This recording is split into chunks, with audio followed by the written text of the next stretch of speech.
What's going on there, YouTube, and welcome back to another comic book video. Okay, guys, so we are going to do a full story video. A full story video is when I sit down, take a bunch of videos, and combine them together into one big video. And usually, the smaller videos are telling one overarching storyline. Now, we're going to do a full story over Darkseid War. Darkseid War was one of the many DC events at the tail end of the New 52. It was a Justice League event where you had Darkseid fighting against the Anti-Monitor. And of course, you also had the first appearance of Grail, the daughter of Darkseid. Yes, you heard that right. But we also learned a lot more different secrets about the DC universe, the main DC universe, thanks to Darkseid War. And so with that being said, I do hope you enjoy today's comic book video. Oh, by the way, the Justice League, they become gods in this event as well. Yeah, it's a pretty crazy event. Either way, I do hope you enjoy today's comic book video.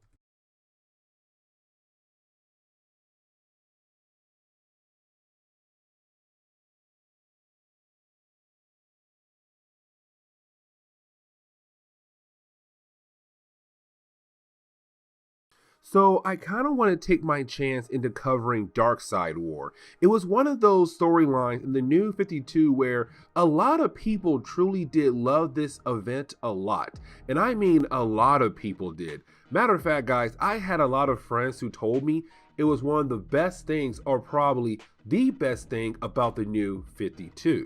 Now, with that being said, when it comes to Darkseid War, how we're going to do this is that I'm going to use today's video as a way to cover the preludes that lead into the actual main storyline of Darkseid War. And then after that, the next couple videos are going to give us the ability to cover the main storyline. And then out of nowhere, we're going to have to stop and cover all the different tie-ins and then jump back into the main storyline to wrap everything up with a nice little bow. Now, when it comes to the preludes, the reason why they're so important because it kind of sets everything up. It tells us who are the main characters and where they came from and why they're doing everything they're doing in the actual main storyline. And so getting into today's storyline, we have to jump back in time to the point where we're on Themyscira and we pick up with the birth of Wonder Woman. Is Hippolyta giving birth? Now you would think at first, okay, that means possibly Diana plays a very important role when it comes to Darkseid War, or possibly when it comes to Diana, she could be a very important weapon to use as a way to stop Darkseid. Except we then jump over to another woman who's also pregnant and giving birth as well. Now here's the thing. Her name is Marina, and when it comes to Marina, she did not tell any other Amazons except the two who are with her right now that she was pregnant. She hid the entire pregnancy. Now, the reason why is unknown to us at first, but here's the thing. One of the two women who are right now trying to help her give birth to her child is an oracle, and she said, I have tried my best to see the future of your child, but unfortunately, I could not see anything at all after your child was born. And so the reason why she is here to see what happens to the child after Marina gives birth to it. And so that is the moment she does give birth to a child. Of course, it is a girl, except this child does not look like the rest of the Amazons on Themyscira. And we kind of find out that this child does not look normal. She looks like, well, Darkseid's daughter, and we come to find out, yes, this is Darkseid's daughter. Matter of fact, her name is going to be Grail, and she's going to be a very important character in the earlier chapters of Darkseid War, really the entire event. Either way, when it comes to the child being born, of course, the Oracle begins to freak out because now she is able to see the future for this child, and when she does, all she sees is darkness. All she sees is destruction across the board. This child is going to bring the end to everything on Earth. And so her thing is right now saying, go ahead and kill that child off. Now, once she's able to dive deeper into the actual future of this child, she sees a war between Darkseid and also the Anti-Monitor. Now the thing is, we have no idea what led up to that war, but thanks to that war, it destroys everything across the world. But again, it's all because of Grail. And then she is able to see the future of the Justice League, and they are going to be heavily affected by this war. Heroes might die, heroes might give up, heroes might disappear. That shows us how big this war is supposed to get. Now the thing is though, when it comes to Marina, she's all like, listen, you may tell me that my child is going to wreck everything across the world. You may tell me that she may be pure evil, but I'm still going to protect my child. And so she does kill off the Oracle. She does kill off the other Amazon and begin the process of trying to leave the Mascara. Because the thing is, the Oracle said when it comes to Grail, her purpose is to actually kill off Darkseid. And so when it comes to Marina, she's down with that idea. Like, yes, I want my daughter to go ahead and kill off Darkseid. And so she leaves the Mascara to begin that mission, to raise her daughter, to train her daughter for that important mission. But the thing is, before the Oracle died, she said, thanks to Grail, the birth of the anti-god will come. And that right there tells us it's about to go down when it comes to the Darkseid War. But as we jump into the second chapter of this book, we actually do pick up with another character talking to us, the readers. And the reason why is trying to explain how the multiverse works, or how the multiverse has always died, but always comes back. A universe dies, but then it is reborn once again. That history will always be repeated no matter what, because world dies and worlds come back to life again after being destroyed. Now, this is very crucial for the entire second chapter of the preludes for Darkseid War. And so then we pick up with a character known as Wilson Morgan. Now, when it comes to Wilson Morgan, he's honestly not that important. And what I mean by that is, Wilson Morgan is your regular guy. He was basically affected by the Amazo virus. And when it came to the Amazo virus, well, a lot of people were able to gain abilities, metahuman abilities. Now, most of those people lost their abilities, but some were able to keep theirs. And Wilson was one of those characters. Now, here's the thing, because he still tries to be a hero. And matter of fact, he's trying to save his neighbor's daughter. Unfortunately, he is shot and killed while he was trying to go after the bad guy who had kidnapped the daughter. And so, unfortunately, this is the tail end of Wilson Morgan. Now, you're probably wondering, okay, Fresh, why in the world are you telling us this story right here about this guy? And the reason why, because you have someone watching over him, observing him, and that would be Metron. Now, when it comes to Metron, he sits on the Morbius chair. And when it comes to the Morbius chair, it basically gives the user or the person sitting on it all the knowledge of the entire multiverse. And so when it comes to Metron, he knows everything about everything. And the thing is, though, unfortunately, he could not do anything at all to make the universe or the multiverse better. And the reason why, because his role is to just be an observer, to continue to learn more and more about the different things of different universes across DC's multiverse. Now, he does mention the idea that he did use his knowledge as a way to stop a war between two planets. And of course, this brings in the new gods. He is talking about New Genesis and also Apocalypse, the homes of the new gods. Because those two worlds, they sit on the outside of the multiverse. Now the thing is though, they have been at war for a very long time. And so this is technically Metron saying he's trying to use his knowledge that he has gained from the Morbius chair to find a way to bring peace between the two worlds. Now, unfortunately, there isn't going to be any kind of peace at all, but he does try. And what he tries to do is make a deal by telling both leaders of these two worlds to give up a son to each other as a way to say they will no longer attack each other at all and leave each other alone. And so with that being said, Darkseid would have to give up one of his sons over to Highfather. And the same thing for Highfather as well. He has to give Darkseid one of his sons. Now, here is the thing though. Because when it comes to Metron, when he does tell Darkseid about this idea, Darkseid does not care at all. He's kind of like, dude, even if I gave one of my children over to Highfather, it's not going to end the war. I will still continue to attack him.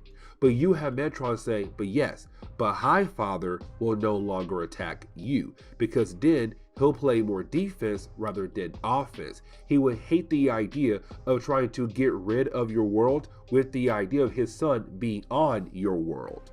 And that's technically true, because when you have Metron go over to Highfather, he tells Highfather like, hey dude, I made a deal with Darkseid. He agrees to end the war if you only trade sons with each other. And so you get one of his kids and he'll get one of your kids. Now for Highfather, he's kind of like, no, I would not give up one of my sons as a way to end this war. I would not use my son as a bargaining chip. I would not give my son up to the idea that he might die over there in that world. I would never do it. But unfortunately for Highfather, to protect his world, to protect his people, he has to give up one of his sons.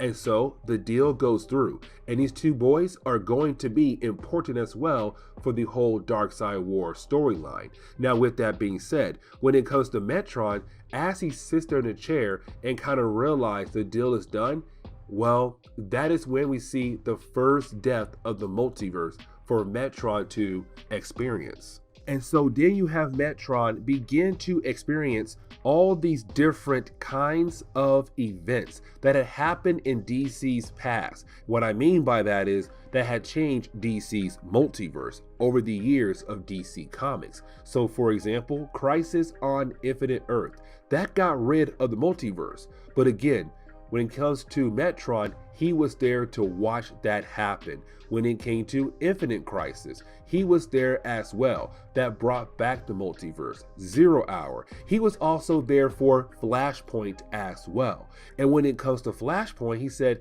that is the reason why the new 52 was born. But the thing is though, he's trying to say when it comes to DC's multiverse, it cannot survive another event like that at all. We should have no more Crisis at all when it comes to DC Comics, because if there is another Crisis, well, the problem is it could technically be the end for DC's multiverse.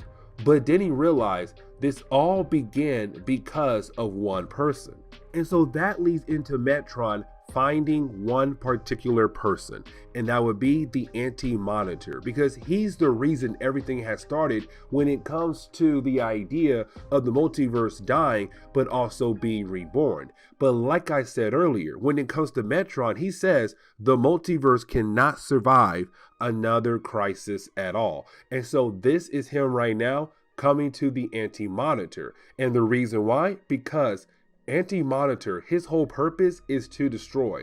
Like when it comes to Metron, his whole purpose is to be, well, the observer. Now, here's the thing though. We also learn that when it comes to Metron, his real name is Mobius, which means the chair that Metron sits in used to belong to the Anti-Monitor. Now, with that being said though, when it comes to the Anti-Monitor, he says, listen, my goal is to not destroy reality at all. I have a new goal in mind. Now, with that being said though, when it comes to Metron, he says, no, you're lying, because you, Anti-Monitor, had already killed off one universe, one Earth, and that was the Crime Syndicate Earth. You got rid of that Earth. Now, we already know it does come back down the road in DC Comics, but by this point in the new 52, we had no idea at all. But either way though, we are left to believe that, hey, when it comes to the Anti-Monitor, he got rid of that universe completely. Now, when it comes to Metron, he says, listen, I have a deal for you. If you are able to accept this deal and stop being a destroyer, I will also stop being the observer as well. Because again, you are on the path to destroy all reality across the multiverse. But the thing is, you have the anti-monitor one more time tell Metron, I'm not trying to get rid of reality. I have a new goal in mind. And then that is the moment where, well, you have Metron be attacked from behind. Now, after being attacked, you then have the anti-monitor tell Metron, oh no, I'm not trying to get rid of reality. I'm trying to get rid of Darkseid, to get rid of the new gods. And then that is the moment we kind of find out that, well, the anti-monitor had teamed up with Grail, the daughter of Darkseid, who's also down with the idea to kill off Darkseid. Again, to kill off the new gods. And this is just a prelude to Darkseid War. So with that,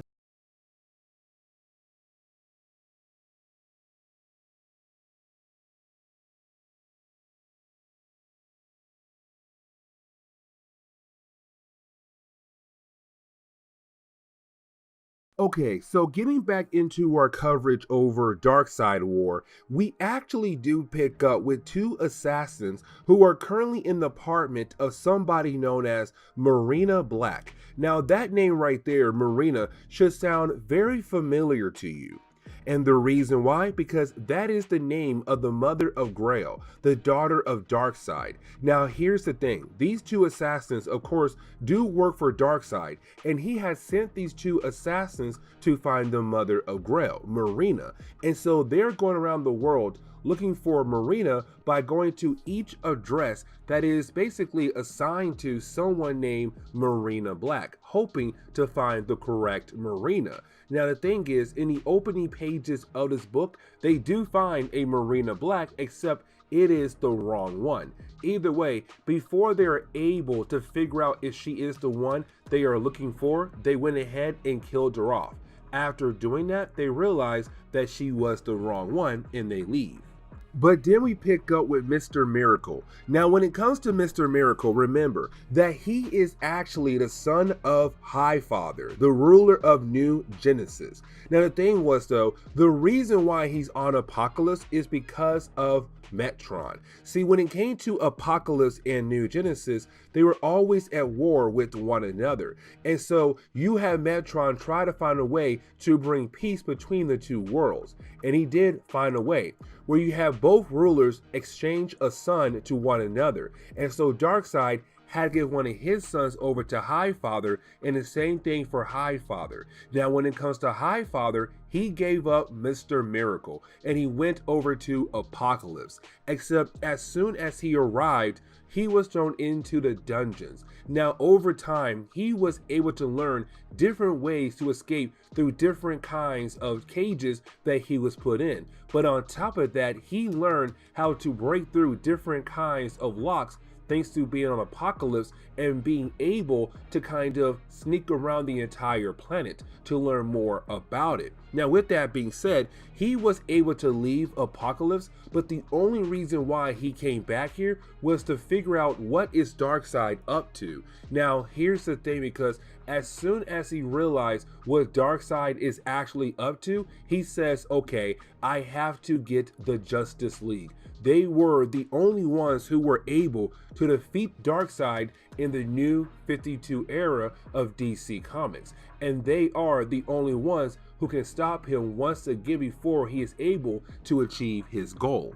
Now, we are given a couple pages to kind of tell us that when it came to the heroes of the Justice League, when they were young, they all kind of had the same thing about the world, like what's out there in the world. And the thing is, they all had the same thing in mind. They wanted to protect the world. once they were able to start believing in the idea that there's a whole world out there, they have the chance to go out and explore. But at the same time, there's a whole world out there that they can protect. And this shows that when it comes to our heroes, ever since they were young kids, they all had the same goals. They always wanted to kind of protect the world in some kind of different way. Now, their motivations were all different, but they all achieved the same goal, coming together as a superhero team trying to protect the world.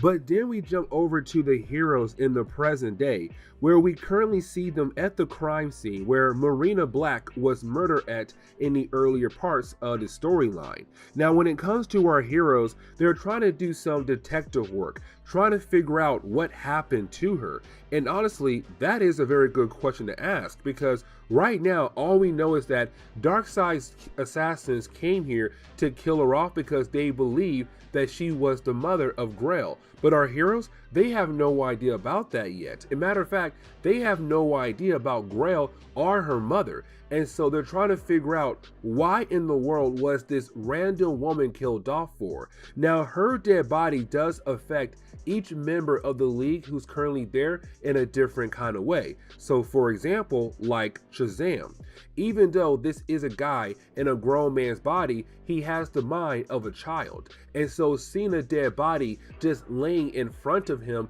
it hits him pretty hard. But either way, you have our heroes trying to figure out what is so important about Marina Black, this random lady who's dead right now in front of them.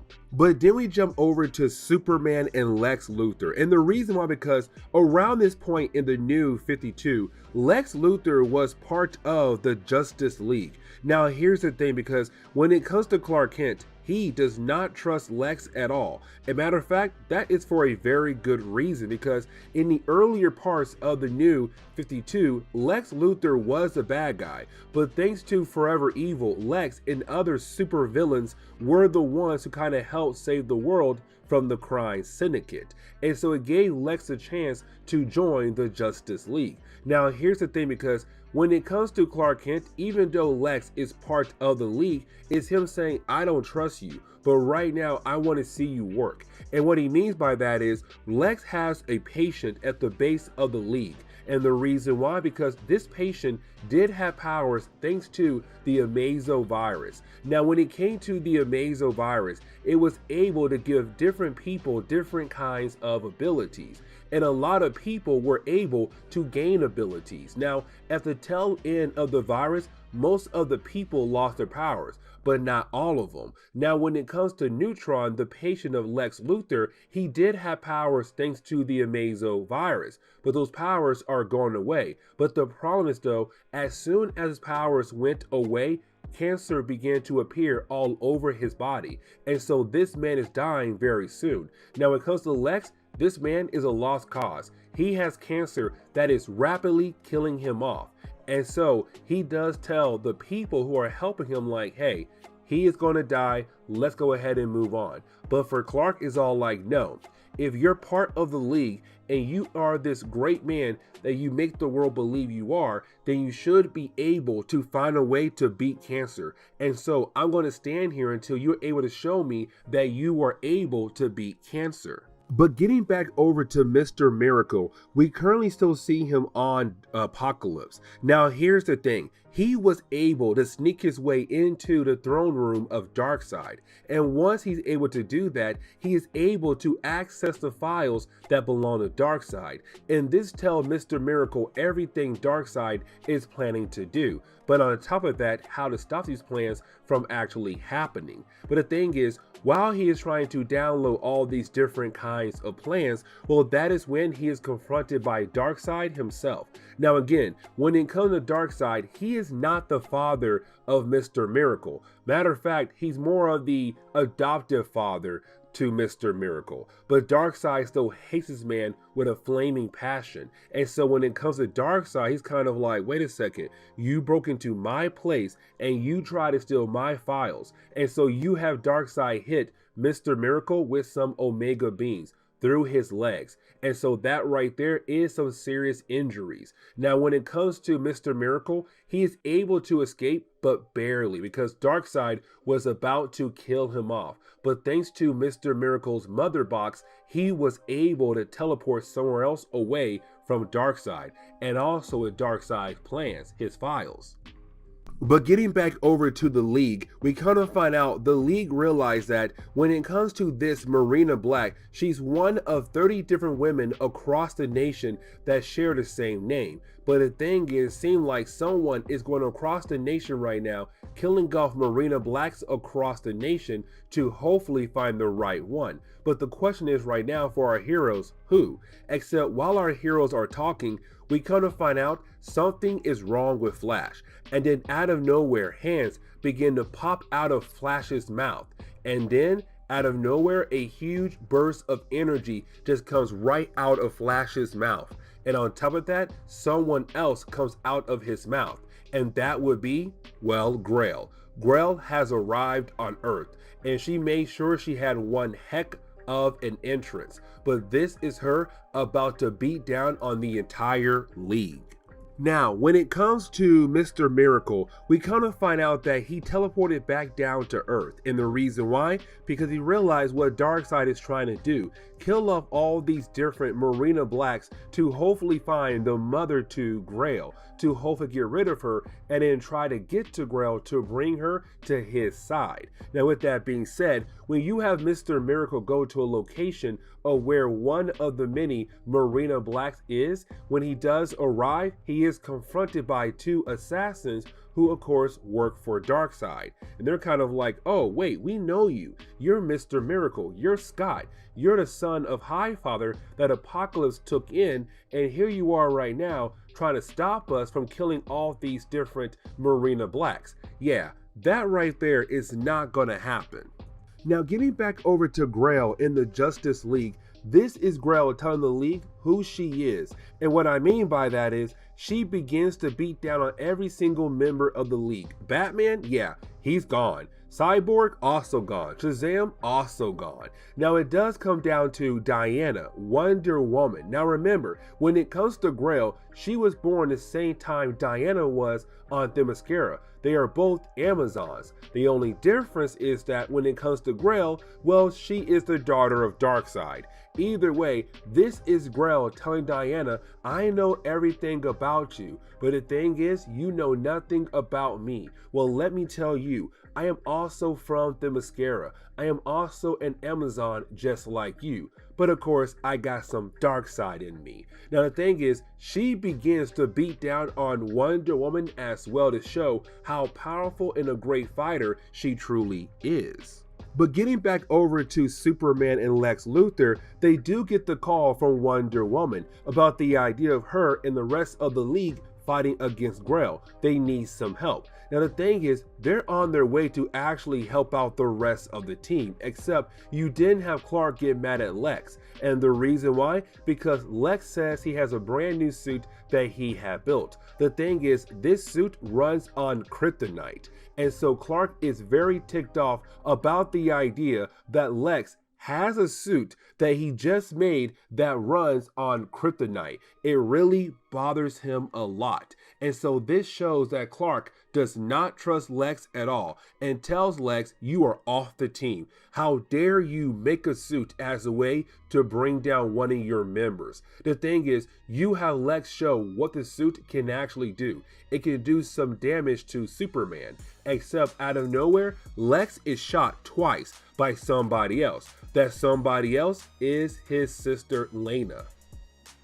But getting back over to Grail, we continue to see her just beating down on every single member of the League. Now with that being said, it does come down to her fighting against the Green Lanterns. Now when she does, she takes Hal out very quickly. But then it comes down to Jessica. Now when it comes to Cruz, here's the thing. Around this point in the new 52, her ring came from a different universe, the Crime Syndicate universe, and her ring belonged to a character known as Power Ring, evil version of the Green Lanterns. And the thing is though, when it comes to Grail, she needs her ring as a way to open up some kind of portal, which she does. She does open up a portal, and that portal is to bring someone here to Earth.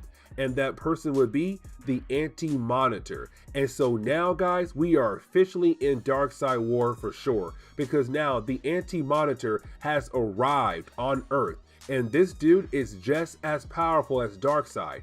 And when it came to Darkseid, he gave the League the run for their money. But getting back over to Superman and Lex has just been shot by his own sister, Lena, you did have Clark ask her, why? Why would you shoot your own brother? And then we come to find out she also has a mother box. But on top of that, she says, "Hell, Darkseid," and then she sends Clark and Lex to somewhere else. And we have no idea where these two heroes have just been sent to. But getting back over to Mr. Miracle, he was able to get away from the two assassins that, well, work for Darkseid. Except once he's able to get away from them, he does teleport somewhere else thanks to his mother box. The thing is, this guy teleports right over to where Marina Black is at, the one that everybody has been looking for, the mother of Grail. And this is her hoping that her and Mr. Miracle can actually work together. And so as we dive into the second chapter, we come to find out that Superman and Lex Luthor, well, after being teleported away by Lex Luthor's evil sister, well, we come to find out they were actually teleported over to Apocalypse. And this is going to begin a very interesting moment for Superman. But then we pick up with Steppenwolf. Now, when it comes to Steppenwolf, he's going over to Darkseid to say, hey, listen, I want to tell you that Superman is on Apocalypse. Should I go after him? And you have Darkseid say, no, you will not go after Superman at all. Matter of fact, I want you to go ahead and get my armies ready. Release my slaves to deal with Superman. But after that, I need you to get the Furies, to get my son Caliban, get the army ready, and it's time for us to go down to Earth to deal with the anti-god, but to also capture my daughter Grail. I need her on my side. And that is very important right there. Even though Grail is trying to kill off Darkseid, she is about to be recruited by Darkseid instead. Either way, you have Steppenwolf say that he's very concerned about the idea of Caliban. Caliban is the son of Darkseid, and Caliban is a very dangerous but untamed person. And this is Darkseid saying, do not talk bad about my son. If I tell you to go ahead and get him, I need you to go ahead and get him. He'll be great for us to use in this war against the anti-god. So you better get him ready and get down to Earth for this war. But getting back to our heroes down on Earth, they've just been confronted by the Anti-Monitor. As a matter of fact, you have Grail call him the Destroyer to show us and to show them how powerful he truly is. And they're about to meet their doom. Now, here's the thing. Most of the League has been defeated. The only one last standing right now is Wonder Woman. It's up to her to technically fight against the Anti-Monitor. And unfortunately, Homeboy shows her that he is on another level. There's no way that she'll be able to actually stop him. Now, right after realizing that, you did have Metron say, okay, you know what? You guys are not prepared to deal with a god that powerful. And so he begins to teleport them away. Now, we have no idea where to, but he realized that our heroes are going to lose if they stay there to fight against the Anti-Monitor. Now, when it comes to Grail, she's kind of like, yeah, go ahead and run, but I'll find you. When I do, I will make you guys my trophies.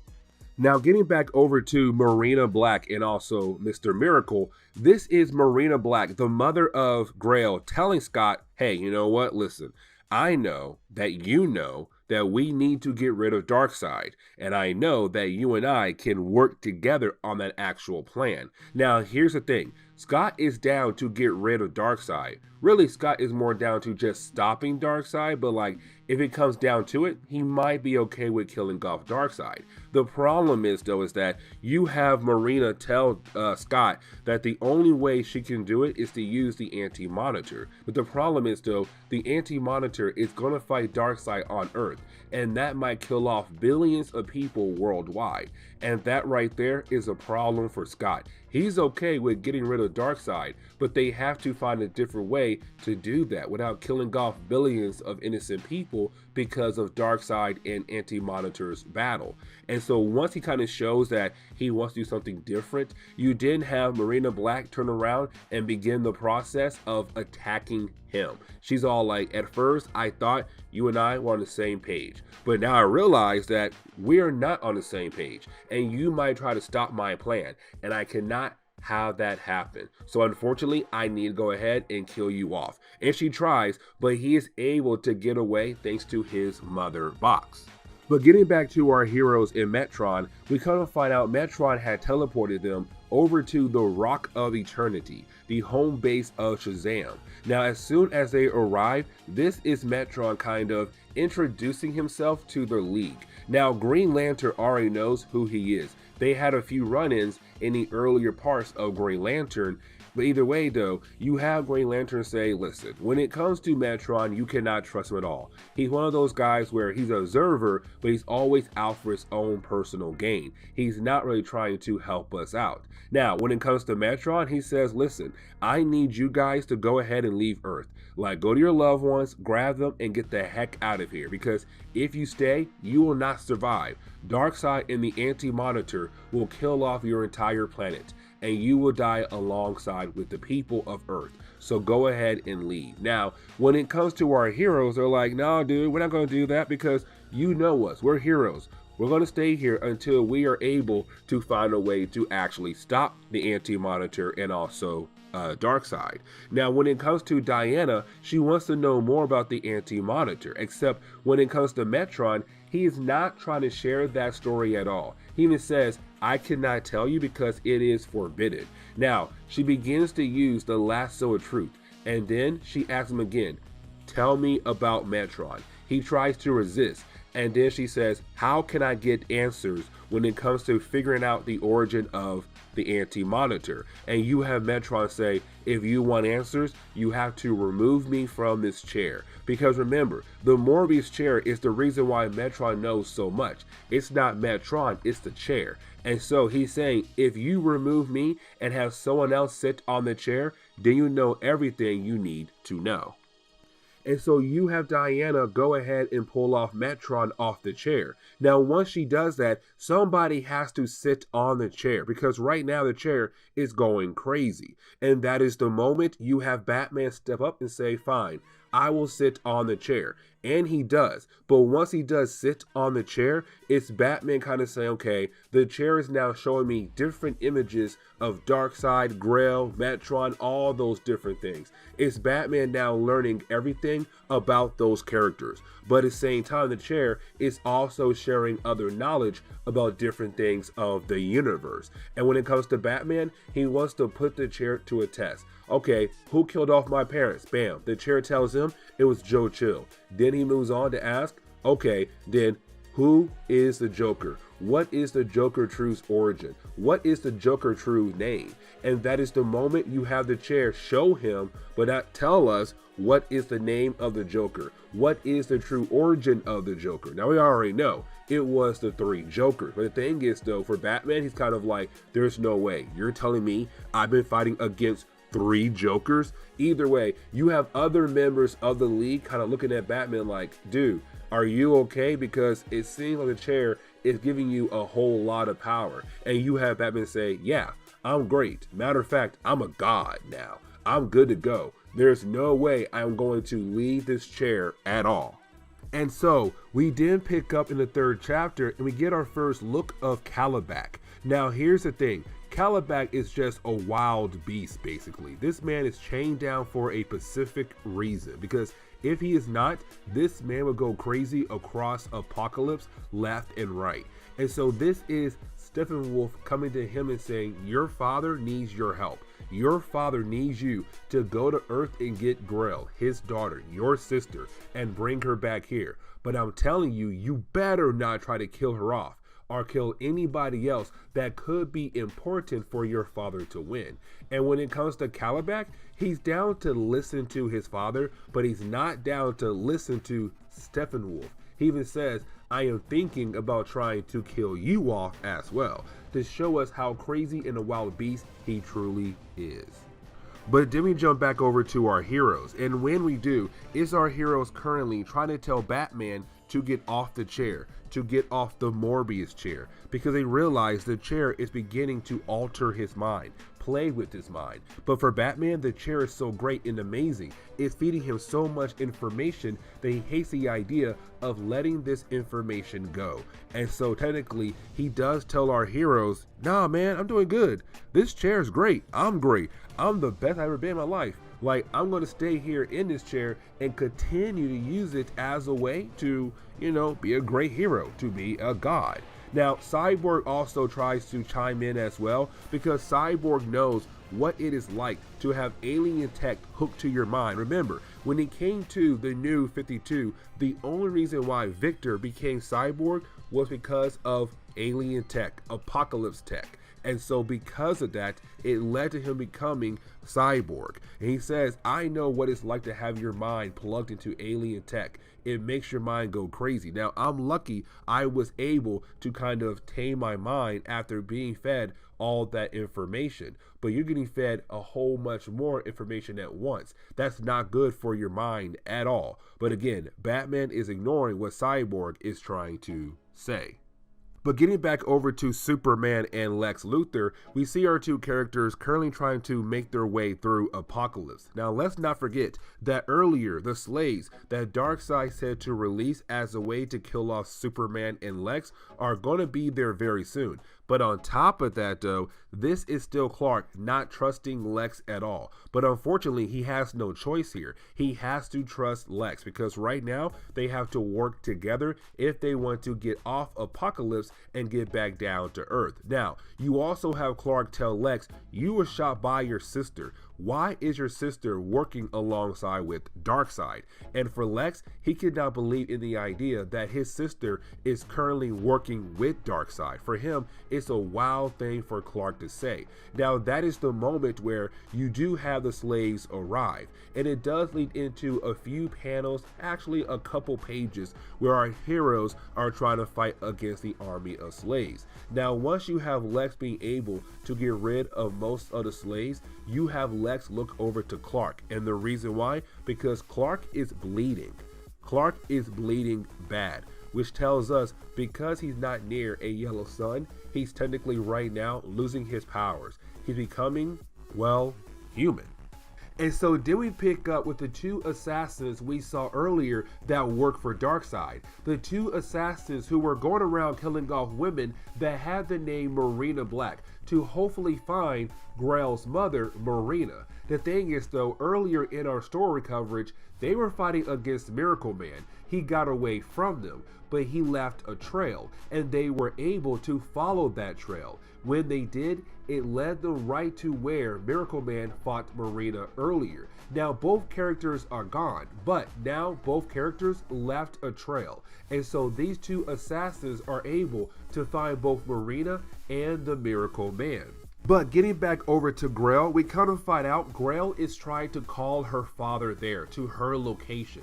Because again, Grail was to watch her father die, Darkseid die, by the hand of the Anti-Monitor. And she's all like, Father, come here, come to me. I want to watch you fight against my warrior, the Anti-Monitor. I want to watch him kill you off. And so this is her just trying to call for her father. But getting back over to our heroes, they are then confronted by, well, the Miracle Man. He does appear, and this is Scott saying who he is, that he is actually the son of Highfather, but at the same time the adoptive son of, well, Darkseid. Now he does tell our heroes that he is not here to hurt them, he's here to help them. And the thing is, he tells our heroes we have to get Darkseid and also the Anti-Monitor away from the Earth, because if we don't, billions are going to die. The problem is though, they have no idea how in the world they are going to do that. The Anti-Monitor is on a whole new level. And matter of fact, earlier we saw him just take out Diana when she believed that she should be able to take him down. And so this is Scott saying we have to find a way.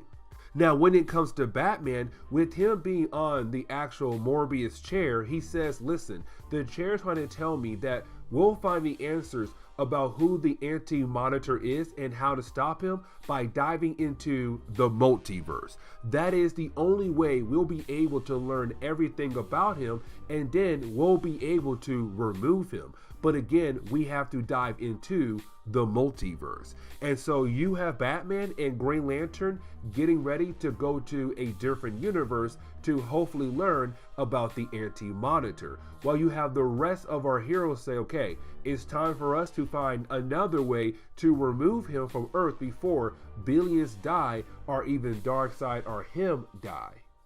Now, our heroes do teleport back over to where the Anti-Monitor is at. And when they do arrive, they're kind of like, okay, we're here to stop you and Grail. But the problem is, Grail knows our heroes do not stand a chance at all when it comes to stopping the Anti-Monitor. Except that is the moment, well, Darkseid appears as well. And when he appears, well, you already know the war is about to begin. And our heroes, unfortunately, they can't do much. All they can do is try to save the innocent lives in this area while two powerful gods battle against each other. This could be the end of the Earth. But then we jump over to Lex Luthor and Superman, and you have our two heroes just trying to get away from different kinds of creatures on Apokolips. Now the thing is, Superman, Clark, he's technically useless when it comes to fighting against these slaves. And so you have Lex say, listen man, I need you to go ahead and find a way to get your powers back, because with you and no powers, you are no way to help me when it comes to fighting against these creatures. And so you have Lex say, I'm going to drop you, but I'm going to drop you inside a fiery pit. These fiery pits on Apokolips, they're shooting out solar energy. And so I'm hoping it will actually charge you up. Once it does, you should be the man you used to be, Superman. And then hopefully you can help me fight against these army of creatures that are attacking us currently. And so when you have Lex drop Clark into a fiery pit, it does work. Clark does get super powered. The problem is though, he gained energy from Apokolips. The energy of Apokolips is completely different than your usual yellow sun. And so with that being said, you have Clark pop out, but when he does, he looks completely different and he's full of rage. And right now he's coming after Lex Luthor. And this is where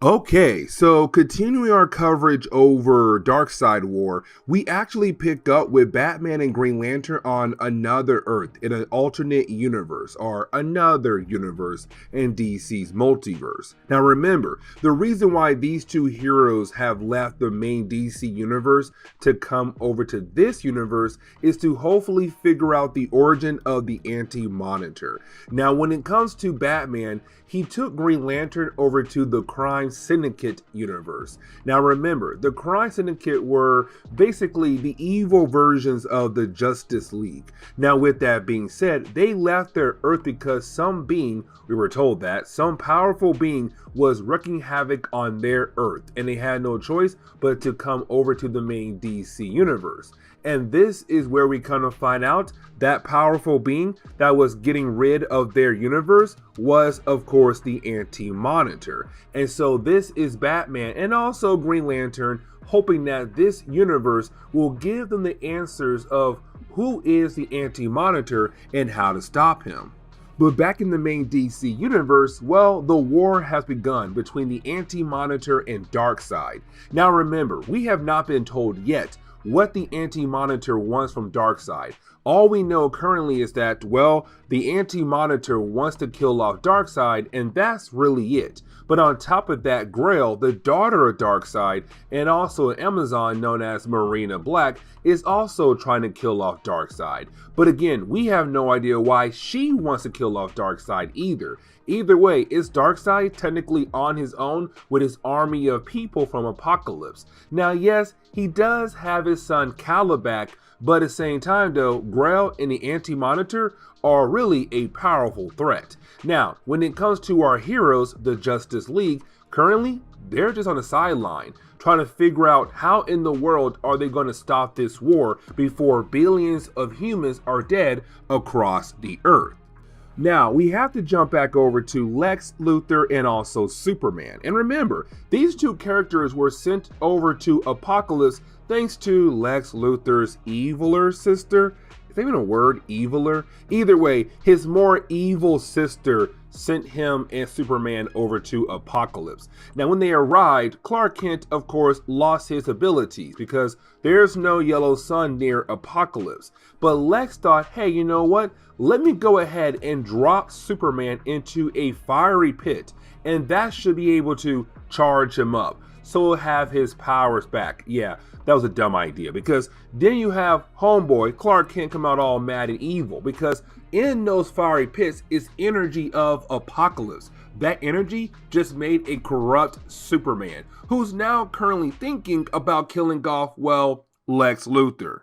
Now, we have to kind of jump back over to Earth real quickly because I want to talk about Jessica Cruz, the latest Green Lantern at this point in DC Comics. When it comes to Jessica, remember, by this point she had huge anxiety. You're kind of like, wait, doesn't she need willpower to overcome fear? Yeah, you're right.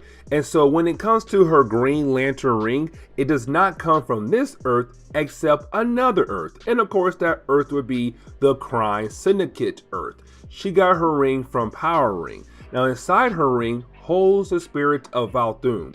That's a whole other character I am not trying to get into in this video. Now, when it comes to her ring, of course, Valthoon is talking to her and basically talking down to her. And so it's kind of like him being a total jerk, but at the same time, it's her kind of overcoming her anxiety. Now, with that being said, but then we have to jump over to Darkseid. And the reason why? Because Darkseid is getting his butt whooped.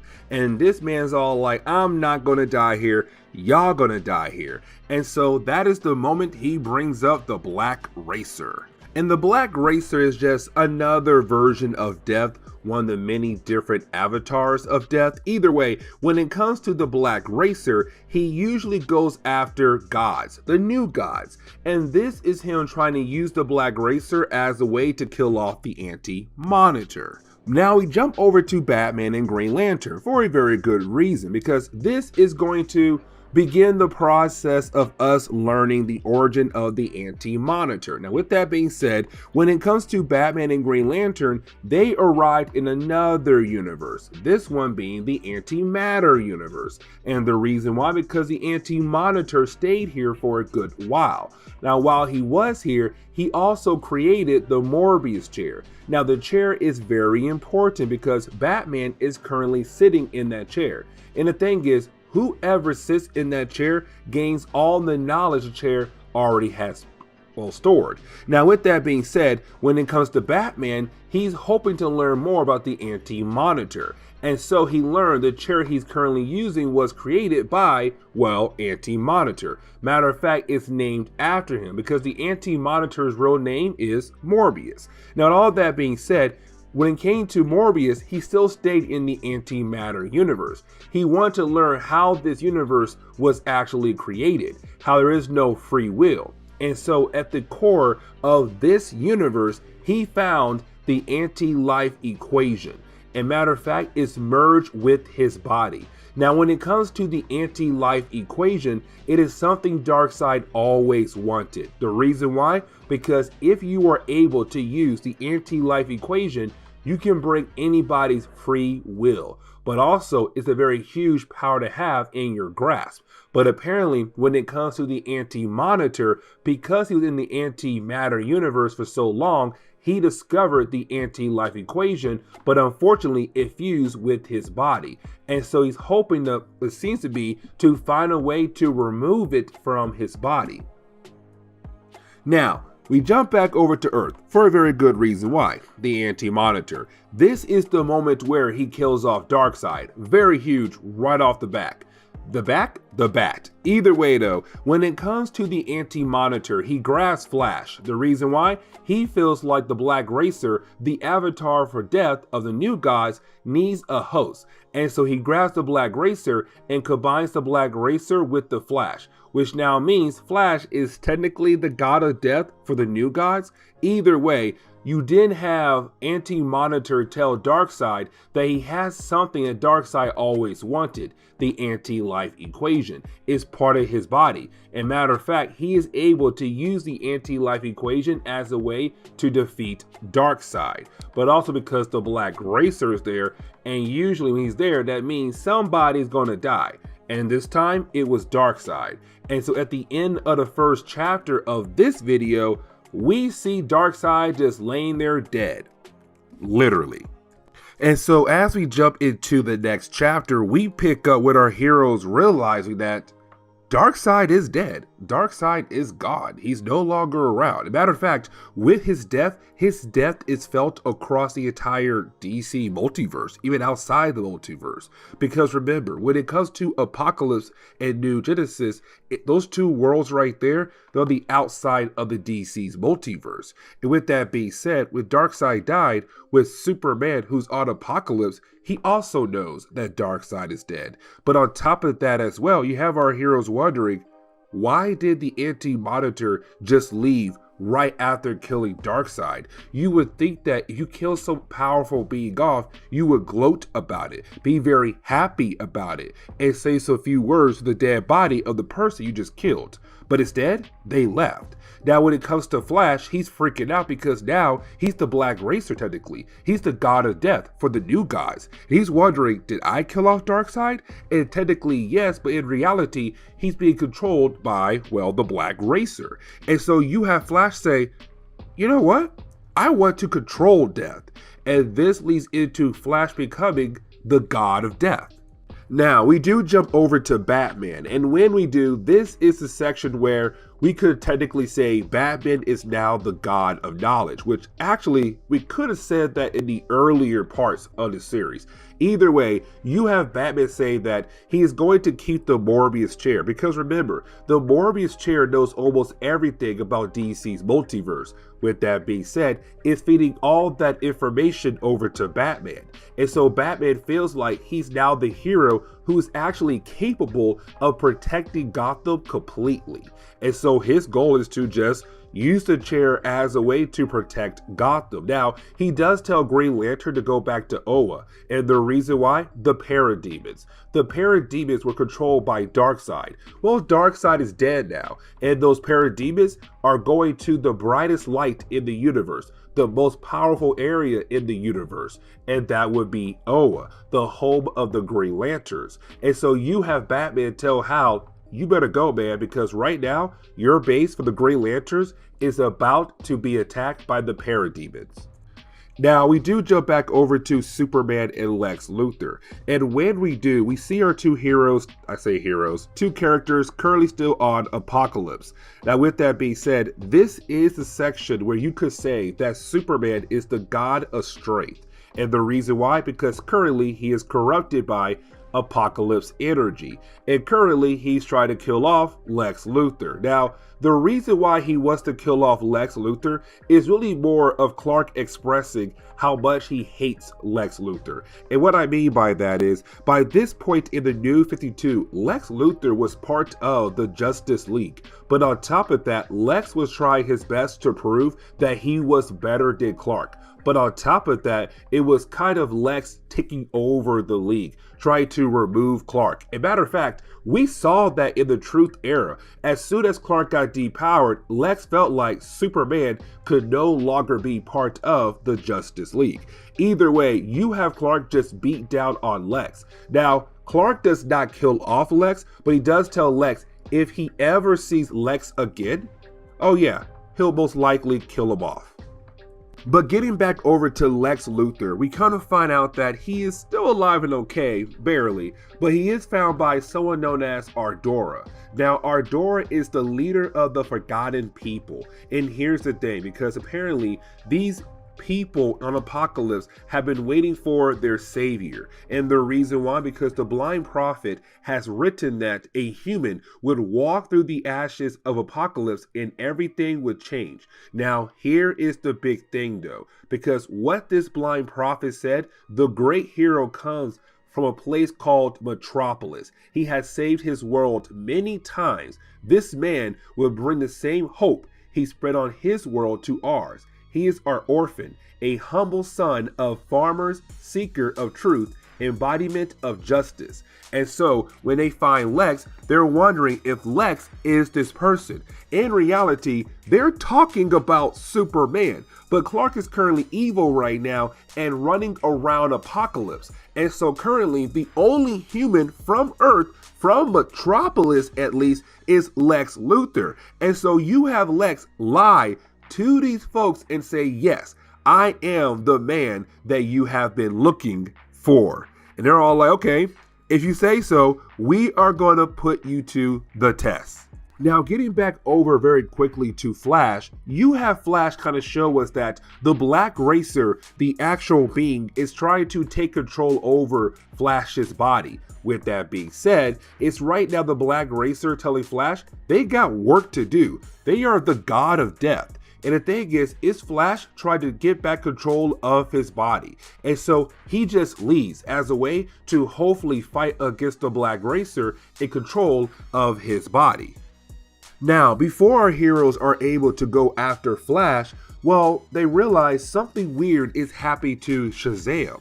And the thing is right now, he begins to hear all these different kinds of voices. Now, when it comes to these voices, they are talking about the idea of giving him powers. And it seems like there are different gods out there who are giving Shazam more powers than he already have. And then we see that he's now called the God of Gods. And that right there is a very powerful title to have. Either way, Shazam just flies away.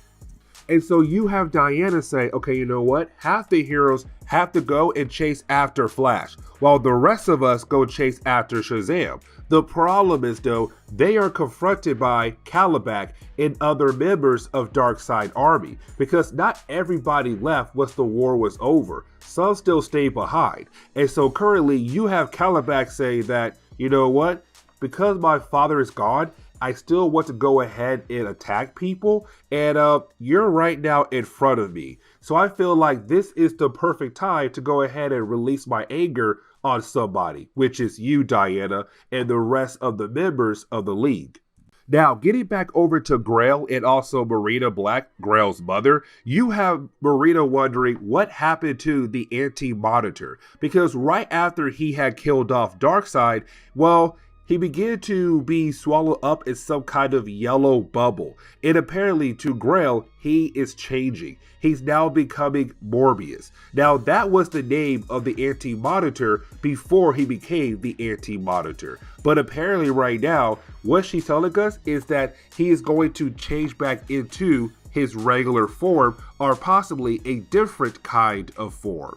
But getting back over to Lex Luthor, who also becomes a god as well, you have Lex Luthor wake up. When he does wake up, we kind of find out Adora and the Forgotten People are about to test Lex Luthor in the most craziest kind of way. What I mean by that is, because Darkseid has died, his Omega effect is technically loose right now. It has to be tamed. It's coming back over to Apocalypse to find a new host. And so with that being said, what they're trying to do is make Lex Luthor the host of the Omega effect. And so they have all these different kinds of tubes feeding into Lex Luthor's body as a way to say, you are going to be the one to absorb the Omega effect that has been let loose by Darkseid because of his death. And so they begin the process. And at the end of the second chapter, well, you have Lex Luthor become a god. He becomes the god of Apocalypse. And so as we dive into the final chapter for today's video, we kind of get a quick rundown on which god is each hero going to be. So for example, Batman is god of knowledge, Superman, god of strength, Flash, god of death, Shazam, god of gods, which is still kind of powerful, Green Lantern, god of light, and then Lex Luthor, god of apocalypse. And so getting back over to our heroes who are still currently on Earth, they're fighting against the forces of Darkseid. Now, when I say the forces of Darkseid, I don't really mean like the parademons, because remember, they left Earth and they're heading over to Oa. And so currently right now, the only ones who are left is Caliban and some other characters who are really not that important for the story arc. Either way though, currently they're fighting against our heroes. And the thing is, our heroes are still having a hard time fighting against these characters. And the reason why, because it's only Wonder Woman and Jessica Cruz Green Lantern. Now these are two good powerful characters, but that's really it against three powerful characters of Darkseid. Now with that being said though, they also have Steve Trevor. That's really it. They have Steve Trevor. Not that helpful. You also have Cyborg as well, which is somewhat helpful. Either way, our heroes are struggling. Now, luckily for them, they also have Mr. Miracle, but again, our heroes are still struggling. Except that is the moment you also have Big Barda appear. Now remember, Big Barda used to work for Darkseid, one of his Furies, one of his assassins. The thing was though, she broke away and realized that Darkseid is a total you-know-what. And so she kind of been on the run with Mr. Miracle because they are a married couple. But she is a great fighter. And so when she does appear, Homegirl beats down on every single member of Darkseid's army very quickly. And it's kind of like, okay. And so after she beats every single one of them, they're all like, okay, we gotta leave, but don't worry, we'll come back. But first, we have to find the Anti-Monitor. We did briefly jump over to Grail and also Marina Black. Now, when we do, it is the two characters currently wondering why these shadow creatures are attacking them. Because these shadow creatures are protecting the Anti-Monitor as he changes. Now again, we have no idea what he's going to change into, but apparently these shadow creatures are trying to protect their master and attacking Grail and Marina. But to Marina is more of why are they being attacked, because they were technically allies for the Anti-Monitor. But Grail says, just have patience, mother, just have patience. He is changing. He's becoming something great. But then we jump over to our heroes back on Earth, the ones who are still technically good, so like Diana, Steve, Cyborg, and Jessica, and Big Barda, and Mr. Miracle. The thing is, our heroes are currently wondering what to do next. Now when it comes to our heroes, they're trying to get a hold of Batman and Green Lantern, because those two characters left to hopefully learn more about the Anti-Monitor. They went over to the Crime Syndicate universe. The problem is though, when our heroes try to contact those two, there's no answer. Right now, Batman has gone back to Gotham to be a great hero. And when it comes to Green Lantern, he's on his way back over to Oa to help protect it from the parademons. And so currently, that only leaves these heroes right here. The other heroes like Flash, Superman, Lex Luthor, and Shazam, they have become gods in dealing with their own problems. And so when it comes to our heroes, they're like, okay, we still want to learn more about the Anti-Monitor. As a matter of fact, the only two people who may know anything about the Anti-Monitor are the ones from the Crime Syndicate universe. And the only two left is Ultraman and Superwoman. They're the only two left, but unfortunately, they're being held in Belle Reve, one of the toughest prisons in the entire world. And they're in the toughest area of that prison. And so that's when you have Cyborg, Green Lantern, Mr. Miracle, and Big Barda say they'll go and pay a visit over to Superwoman and Ultraman to hopefully learn more about the Anti-Monitor. And when it comes to Mr. Miracle, this man is able to break into any kind of prison if he wants to. He is able to break into any locks. And so for him, this is just a Tuesday into breaking into another tough prison. Now, that leaves Diana and Steve Trevor behind. Now, when it comes to Steve Trevor, he feels like this is the right moment to confess his love to Diana. What I mean by that is, in the New 52, Steve Trevor and Diana, they did date briefly. And the reason why I say briefly because she quickly dumped him for Superman. Now, with that being said, they were the power couple, but ever since then, you have Steve be the jealous ex-boyfriend. Now, here's the thing about Darkseid War. Darkseid War takes place after Superman Truth and also Jim Gordon Batman. The reason why I'm saying that, because when it came to this particular story arc, it was coming out at the same time as the other two story arcs. But of course, it got placed after those two. But in Superman Truth, Clark Kent dumped Diana. They're no longer a couple. And so this is Steve feels like he has the right to go ahead and confess his love to Diana, to hopefully be with her once again. And so while you had this guy confessing his love, you have Superman appear, very angry with the idea that Steve is trying to get with Diana, because it shows that Superman still loves Diana.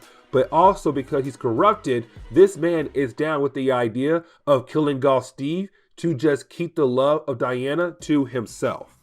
But see, while you have our heroes facing their different difficulties or their different obstacles, we come to find out that with the anti-monitor, he is changing, all right. He's basically getting rid of the anti-life equation. And so without the anti-life equation, now Grail is able to actually grasp the anti-life equation. Now, here comes the problem with that, because originally we were told that Grail wanted to kill off Darkseid, and that was it. Now, we're kind of told that the reason why her mother wanted to use her, Grail, as a weapon to kill off Darkseid, because he is pure evil. And so Grail was kind of down with that idea, except it seems like Grail has a different plan. And what I mean by that is she now holds the anti-life equation, and she says that Darkseid is too good for death, which means that when it comes to Grail, she might try to bring back Darkseid, but to also give Darkseid the one thing he always wanted, which is the anti-life equation. Or she might keep the equation to herself and become Grail, the goddess of anti-life.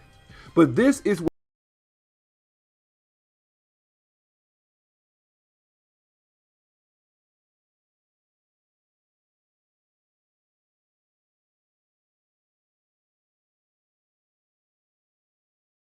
Okay, so getting back into our coverage over Darkseid War, we do pick up with the tie-ins. Now remember, when it comes to the tie-ins, they basically focus on a different member of the Justice League who had gained the abilities of a god. So for example, this tie-in focuses on Batman, who is now better known as the God of Knowledge. Now, the way he actually earned that title was using the Morbius chair. Now, remember, when it comes to the Morbius chair, it was created by, well, Morbius, aka the Anti-Monitor. Now, when it comes to the Anti-Monitor, he did create the chair, but the chair was then given over to Metron. Now remember, the chair does have all the knowledge of DC's multiverse, so whoever sits in the chair, they gain that knowledge as long as they sit in that chair. And so when it comes to Batman and Metron, the two characters who had recently sat in the chair, they were able to gain that knowledge of the DC multiverse. The problem is though, as soon as you leave the chair, you might lose everything you learned from the chair about the DC multiverse. Now with that being said, when it comes to Batman, as soon as he sat in that chair, like I said earlier, he gained all knowledge of DC's multiverse. But also he felt like with the chair, he could become a better Batman. A Batman out there in Gotham City 24/7 to make sure Gotham is now a perfect and safe place to live in.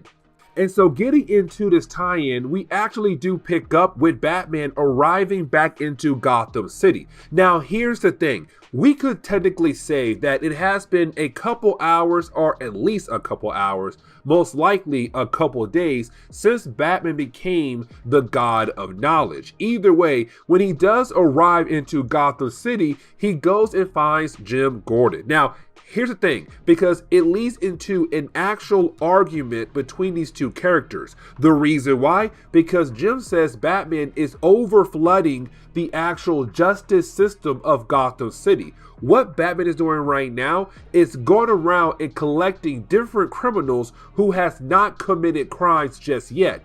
And what I mean by that is he says that he's tapped into people's minds. And so if they actually think about doing something, Batman goes and grabs them. But on top of that, because the chair has knowledge of the entire DC multiverse, it also has knowledge of human nature. And so what Batman is saying right now is that he is able to go around Gotham City and determine when somebody might do something bad down the road because of their nature. And so this is him saying, why would I let someone who could possibly do a crime 10 days, 10 years down the road when I can go ahead and lock them up? And so right now, when it comes to Gotham's justice system, it's being flooded with just people who have not committed crimes. And so for Jim, he's telling Batman, that's not fair.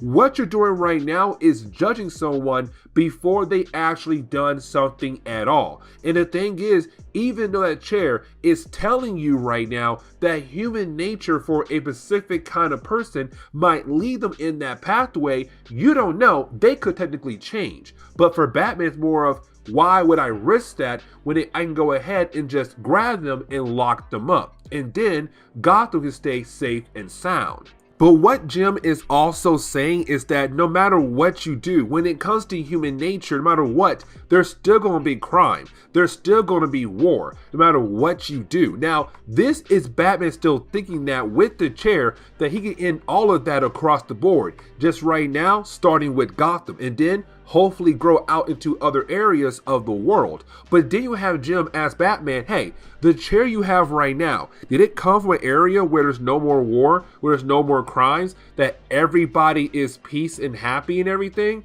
And you have Batman say, no, the chair did not come from a world like that at all. And so you have Jim say, that's my point. No matter what you do, there is always going to be war in some kind of way. And so then you have Batman leave, but it's Jim saying you have to realize what you're doing right now currently is only making things worse. But the first example of Batman kind of doing that is when we pick up with some random guys who are currently thinking about robbing some kind of bank or store or whatever, who knows. Either way, they plan to make a huge chunk of money, except that is the moment Batman appears. And when Batman appears, once again, it's currently Batman right now saying that you guys are going to go ahead and go to jail and turn yourselves in. Now, here's the thing. They have not committed any crimes at all yet. What I mean by that is they have not gone inside to rob the place, which means the crime has not been committed. But here is Batman right now going ahead and stopping them from actually doing that. Now, this is technically not really a bad thing. And what I mean by that is these guys are actually plotting to go rob this random store to make some money. They're about to go inside. And so for Batman to be here and saying, no, you cannot do that, it's not him making things worse. Right here with this example, it's him right now stopping things before they could possibly get worse. But at the same time, it's the book saying, well, it is still Batman going around stopping people before they have committed crimes actually. Now, when it comes to Batman, his punishment against these guys for committing a crime, he teleports all of them over to Antarctica and literally leaves them there to freeze to death or to just think about their actions for the time being. But do we pick up with a guy who is currently sneaking into an apartment, and the reason why, because that apartment belongs to his ex-wife. This man got divorced by his ex-wife because he was an abuser, and so she left him and moved on. But apparently after she did that, his life fell apart even worse, and so he thought it'll be a Good idea, sarcasm to the fifth degree right there, to sneak into her apartment, grab a knife, and try to kill her. Now, Batman is there to stop him once again, but this is another example of Batman stopping somebody before they are able to commit a crime. Now, here's the thing though, because with Batman doing that, again, it's him saying that I knew you were about to kill someone and I stopped you before you were able to do that. And so it seems like Jim Gordon's words got across Batman's mind, but a different kind of way. What I mean by that is usually when it comes to Batman, he was actually going out there stopping people before they commit a crime years down the road, months down the road, or even days down the road. But now it's him stopping people who may commit the crime just in a second, minute, or hour before actually doing it. And so it's Batman saying, I know that you were thinking about killing off your wife. We can't have that. And so instead, I'm going to send you over to the Mascara, where these Amazons can teach you how to truly respect women like you should. And then homeboy, Batman, leads him there to get that lesson. But after doing that, you then have Batman go over to Crime Alley. Now, when he goes there, he tells the chair to replay a certain moment. Now, if you know your Batman history, you already know what that moment is going to be. It's when the Waynes were killed off by Joe Chill. This was the moment that led into Bruce Wayne becoming Batman. And so, of course, it's him right now saying, this has haunted me my entire life. And I feel like now I should go after Joe Chill. Now you're probably wondering, wait, is Joe Chill still locked up or is he a free man? No, Joe Chill is one of the many thugs or bad guys of Batman that is still locked up still. But it's Batman right now just going over there to literally scare the you-know-what out of Joe Chill. And so you have Batman head over to where Joe Chill is at, his prison cell. And when Batman arrives, let me tell y'all, Joe Chill is freaked out like no other. But either way, it's really more of Batman saying, hey Joe, I want to talk to you about, a specific kind of case. Of course, the murder of the Waynes. Now, here's the thing. Batman made sure there's no way anybody else in the prison can hear their conversation. But this is Batman saying, I want to know everything about why you kill people. Why'd you kill off the Waynes? And also how many other people you killed before you were locked away. And so you have Batman teleport Joe and him back over to Crime Alley, where the crime was actually committed at. And when they do arrive, it's really more of Batman saying, all right, cool. Explain to me why in the world you killed off the Waynes or other people possibly as well. And for Joe Chill, it was the whole idea of just having control over the entire situation. Because in reality, holding that gun, he plays life and death. He plays the judge with your life. He could shoot you or let you live. And so when it came to the Waynes, it was more of like, yeah, I had control over their lives and their deaths. I was their judge. I was technically their God at that moment. And matter of fact, I chose to go ahead and kill them. Now, after saying that, you did have Batman wonder, okay, then how many people did you kill off? And you have Joe say, oh, I killed off about let's say 40 people. That ticks off Batman a lot. And the reason why? Because now it's Batman realizing that there are other families out there that Joe Chill has affected. Not just the Waynes, but other families as well. And so you have Batman show Joe Chill that he is Bruce Wayne. The reason why? Because it's Batman saying, I want you to know that you are the sole reason why that Batman is alive in Gotham City, that technically you created Batman. And how will you think the other prisoners will like to hear the idea that you are the reason why the city is protected by me? Because other criminals hate my guts with a passion, but now they know that technically you are the reason why I'm around, that thanks to you, there's a Batman. And so if I was you, I'll be scared because I could just easily tell anybody else that you are the reason why I'm around, like the Joker or Two-Face or the Penguin. And you know, if they find out, you are for sure dead. And then you have Batman leave. Now, you do have Batman go back over to the Batcave, and it leads into a conversation between Alfred and Batman. And this conversation is really important. And the reason why, because it's Alfred once again being somebody else that is trying to tell Batman, hey, listen, man, that chair is not good for you. Matter of fact, that chair is doing more harm than good for you. Now, here's the thing, because you have Batman tell us that when it comes to the chair, the only thing it wants to do is observe. That is it. It wants to learn and move on.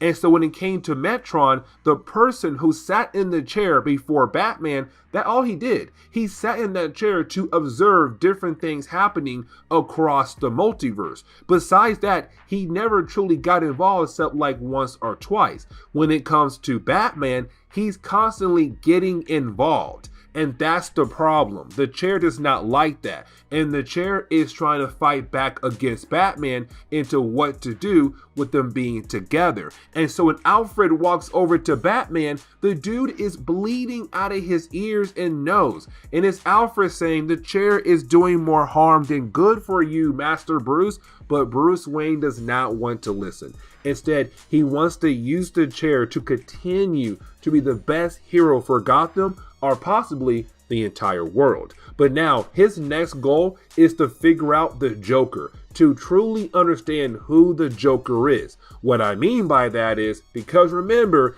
in the earlier chapters of Darkseid War, we were told there were 3 Jokers.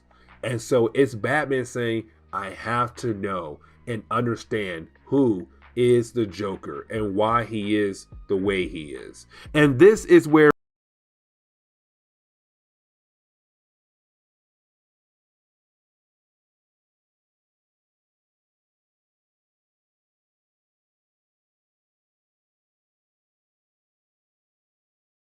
Okay, so we are going to continue our coverage over Darkseid War. And remember, we are currently covering all the different tie-ins for Darkseid War, because each tie-in does focus on a different member of the Justice League that had became a god. And what I mean by that is, in the main storyline, we saw most of the League being able to gain godlike powers. And so now they have new titles for themselves. So for example, Batman is now known the God of Knowledge. Superman is now known the God of Strength. Flash is now known as the God of Death. Now today's tie-in is going to focus on Superman, with him being known as the God of Strength now. Now, the only reason why Clark was able to gain that title is because him and Lex Luthor were teleported over to Apokolips, of course the home of Darkseid. Now, when they arrived, well, that began the process of Clark Kent losing his powers. And the reason why? Homeboy is a solar battery. He gets charged by yellow sun solar energy. The problem is though, there was no yellow sun nearby Apokolips. And so as soon as Clark arrived on Apokolips, well, that began the process of him losing his abilities. And so when it came to Lex, he felt like if they were going to survive on Apokolips, Clark needs his powers. And so you have Lex drop Clark in a fiery pit of Apokolips. And the reason why? The planet is flowing with solar energy. And yes, it did power up Clark Kent. He did become Superman once again. The only problem is though, that kind of solar energy was kind of like negative solar energy. And so now you have a corrupted Superman just running around the world. And so that is how he gained the ability, or sorry, the title better known as the God of Strength. And so getting into today's storyline, we do pick up with Perry White and Jimmy Olsen, where we get this idea that it has been a very long time since anybody has seen Superman in Metropolis. Now, that should kind of tell you the timeline when it comes to the idea of the beginning of Darkseid War by this point in the actual event, because apparently everybody in Metropolis just freaking out. especially Jimmy Olsen. Now, Perry White is very calm because it feels like it's just Superman handling something big at the moment, and sooner or later, he'll be back in Metropolis to protect the city.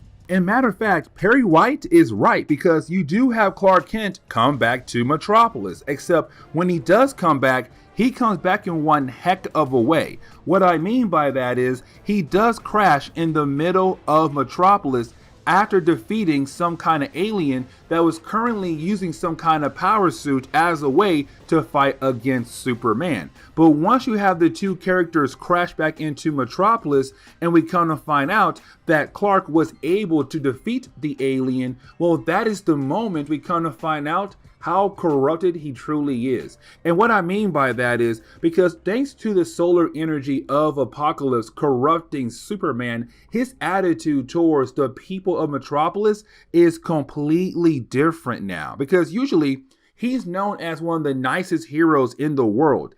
Everybody in Metropolis loves Superman. But the thing is, he's now corrupted, and so his attitude is completely different now. He is completely rude to everybody in Metropolis. And you have some folks wondering, what is he going to do about the alien that he just defeated?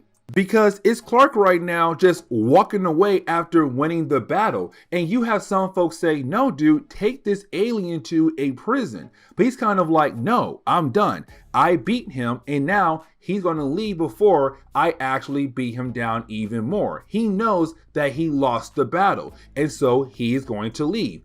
And I want to leave because I do not want to be bothered by this anymore. I want pie of all things. And so he begins to walk away. And yes, the alien is about to leave. But that's the problem. The alien had a backup plan as a way to attack Metropolis.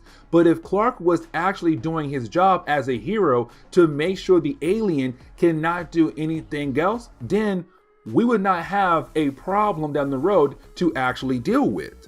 And you do have Clark go by a nearby diner to get that slice of pie that he wanted so badly. Except when he does arrive, we're getting another example of Clark just being a huge jerk to innocent people in this diner. Because to these people, they were very excited to see their hero walk into that diner. Because in their eyes, it's kind of like, oh my gosh, it's our hero. We love him so much. But we're also getting the chance to bond with our hero. Even though we may not talk to him, with him just sitting here, it's kind of like us getting the chance to bond with our hero. Except as soon as Clark walks in, this dude is a complete jerk to other people inside the diner. He is demanding a slice of pie. He's not asking, he is demanding. And that right there is a huge difference between the two words, because usually when Clark comes in, he's all nice and everything, but he is asking for a slice of pie. This is a Clark who's corrupted, coming in being all rude, and he is demanding a slice of pie. And everyone is kind of freaking out on the way Clark is acting inside this diner. But getting back over to Jimmy Olsen and Perry White, that is the moment they get word of what is happening currently in Metropolis. And what I mean by that is, right after the alien had left, the alien released some kind of black goo that is beginning to spread all over Metropolis. Not just to people, but also to buildings as well. The entire city is being covered up right now by some black goo. And of course, if you do get trapped in black goo, you are just frozen or stuck in that black goo, unable to move. And so once the reports come in, you have Jimmy trying his best to get over to Clark to warn him what's happening currently in Metropolis.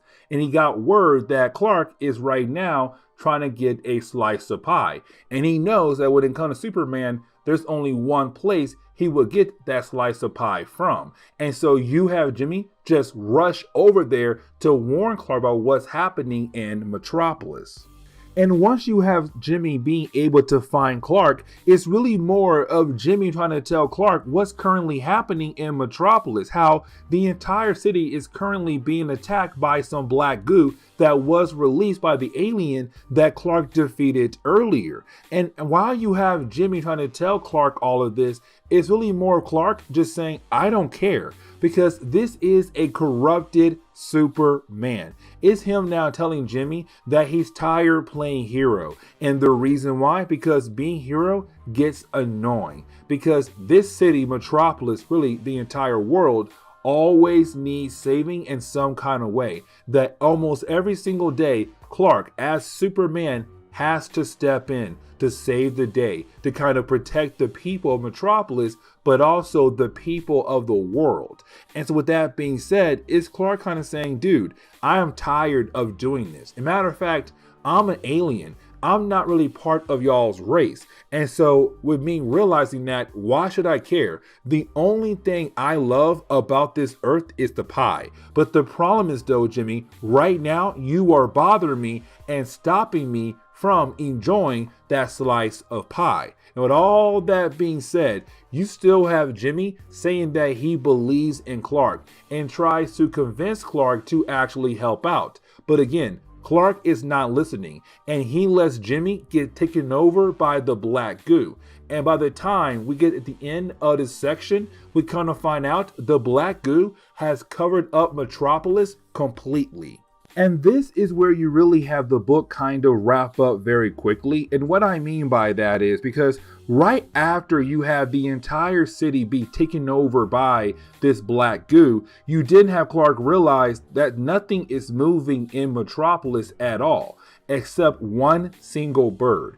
And when that bird does land on Clark, you have Clark of the bird to fly away, which the bird does, except right after the bird does fly away, well, that is when Clark realized that he's lonely now, that everybody in Metropolis is now frozen or stuck in that black goo. And so you have Clark get very upset about the idea that one, he did not stop the alien like he should have. Two, the alien had technically taken over the entire city. And three, that he is now lonely. And so he does use his frost breath as a way to kill off the black goo across Metropolis. Once he does that, the city is saved once again. And you have Clark leave. Now you have Jimmy kind of wondering if anything is going on with Superman. Except you have Perry tell Jimmy, dude, why do you care? Because we still have our hero. He came in, he saved the day, and he left.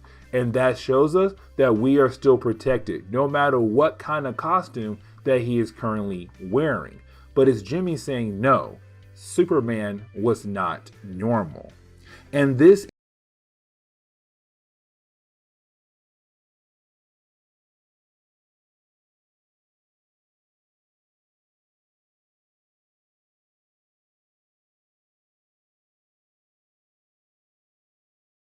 What's going on there, YouTube, and welcome back to another comic book video. Okay, so we are going to continue our coverage over Darkseid War. Now, when it comes to Darkseid War, we are currently covering the tie-ins, and the tie-ins are really more focusing on different characters of the Justice League who have became gods. So, for example, Batman became the god of knowledge, Superman became the god of strength, Flash became the god of death. Now, this one here is going to focus on Green Lantern, Hal Jordan. Now, here's the thing though, because in the earlier parts of the main storyline of Darkseid War, we didn't see Hal become a god. Matter of fact, he watched his other teammates become gods and kind of questioning the idea of them being gods. But this tie-in right here, we're going to see Hal Jordan become a god, the god of light.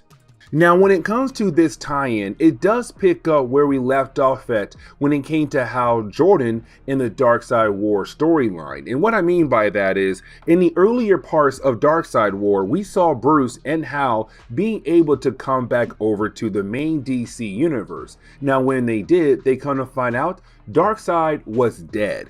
And with his death, the parademons, the little minions that were under Darkseid control, are now looking for a new master. They are now looking for the most powerful source of energy in the universe, and that would be the Green Lantern power battery on Oa. The thing is though, they are not looking for just a powerful source of energy. they're really looking for somebody who is a powerful source of energy. But the problem is, though, they have no idea that the power battery is not really a person, it's more just an object that releases a huge amount of energy. Either way, when it comes to the parademons, they're making their way over to Oa. And so when Hal and Bruce came back to the main DC universe, you had Hal realize he had to help out the other Green Lanterns fight against the forces of the parademons. Except you have John Stewart calling Hal to tell him, hey man, listen, we're all getting murdered right now. Like every single one of us. Like by the time you get this message, I want you to know that you are going to be the last surviving Green Lantern of the entire universe. But then we have to jump back in time where we pick up with a young Hal Jordan. Now, when it comes to this young Hal, he's basically going to a church as a way to show respect to his father's religion, who was an actual Catholic. Now, with that being said, the only reason why he came to this church because, well, his mother told him to, as a way to show respect to his father's religion. We are picking up right after, not right after, but maybe a few months after Hal's father had died in that plane crash. Now, you do have Hal go to church and he does light a candle as a way to show respect to Hal's father's religion. But you have Hal tell us that he feels this is kind of weird. And the reason why? Because his father never took him to church. His father was not really a religious person. Honestly, his father did not really believe in God or any kind of spiritual being. And so with that being said, for Hal, it's kind of hard for him to be here to light a candle as a way to show respect towards this religion. Now, you do have Hal run into somebody who claims that he knew Hal's father. Now, this guy, we have no idea who he is, but apparently he tells us that he had a lot of respect for Hal's father, that he was one heck of a pilot. Even though he never did fly along Hal's father, he still had a lot of respect for Hal's father. Now, you do have us go back to the present day where we pick up with Hal arriving back to Oa. Now, when he does arrive back to Oa, he begins to ask his ring, hey, is any Green Lanterns alive? Of course, it's a huge fat zero.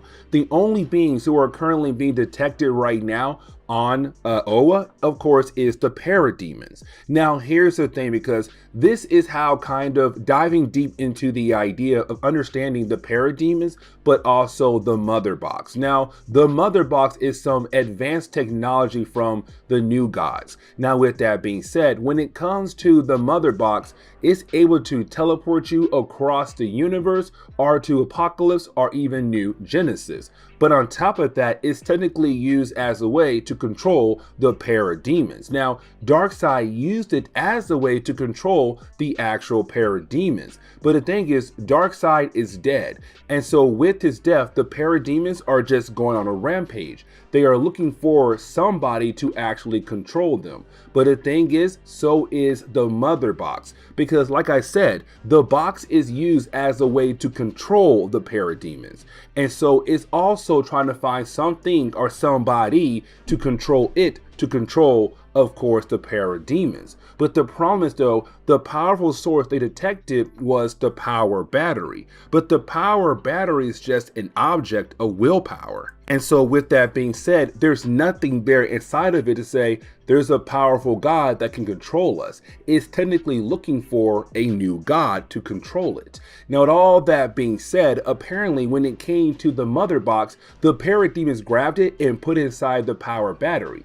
And so the power battery and the mother box are now one. But like I said, it's still looking for some kind of person to control it.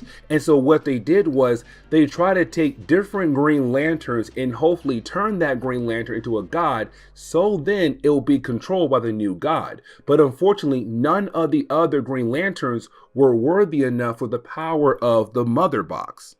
But then we jump back to the past. And when we do, we kind of pick up with young Hal expressing that he truthfully hates God. And the reason why, because he feels like God just watched his father die and not try to do anything at all to save his father's life.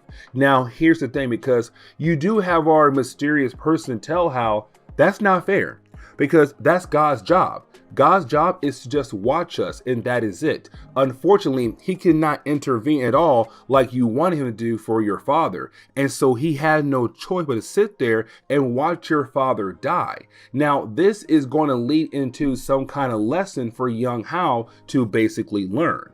But getting back over to the present day, we pick up with Hal trying his best to fight against the forces of the parademons. But the thing is, we already knew that he was going to fail. We're watching him fail right now. And the only reason why I'm saying you should know that because, again, the rest of the Green Lanterns were all killed off. Hal is now the only surviving Green Lantern, which means that, yeah, he is about to die. It does look like he's about to die. He's being overrun by the parademons. He's the last standing Green Lantern right now. And even though he has the confidence, the willpower to keep fighting, it's just that there's too many parademons for him to handle on his own.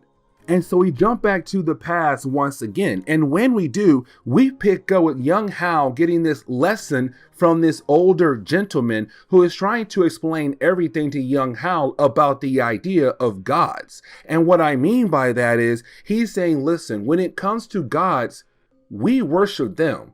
We go to church, we praise them, all that stuff. But in reality, they go to church to worship us. And what he means by that is, again, the only thing gods can do is just watch us. That's all they can do. But the thing is, we have free will. We are able to do a lot of different things that gods cannot do. Now, when it comes to our mysterious character, he says that apparently he met some gods, some powerful beings. But again, they praise us humans because, again, we have free will. And the thing is, your father was able to build the idea of free will. He had no fear. And because of that, he was a great man because he was able to do what he wanted to do. And so even though he died in a plane crash, that was something he wanted to do. Not the plane crash, but to become a pilot, to go in the sky and be one heck of a pilot.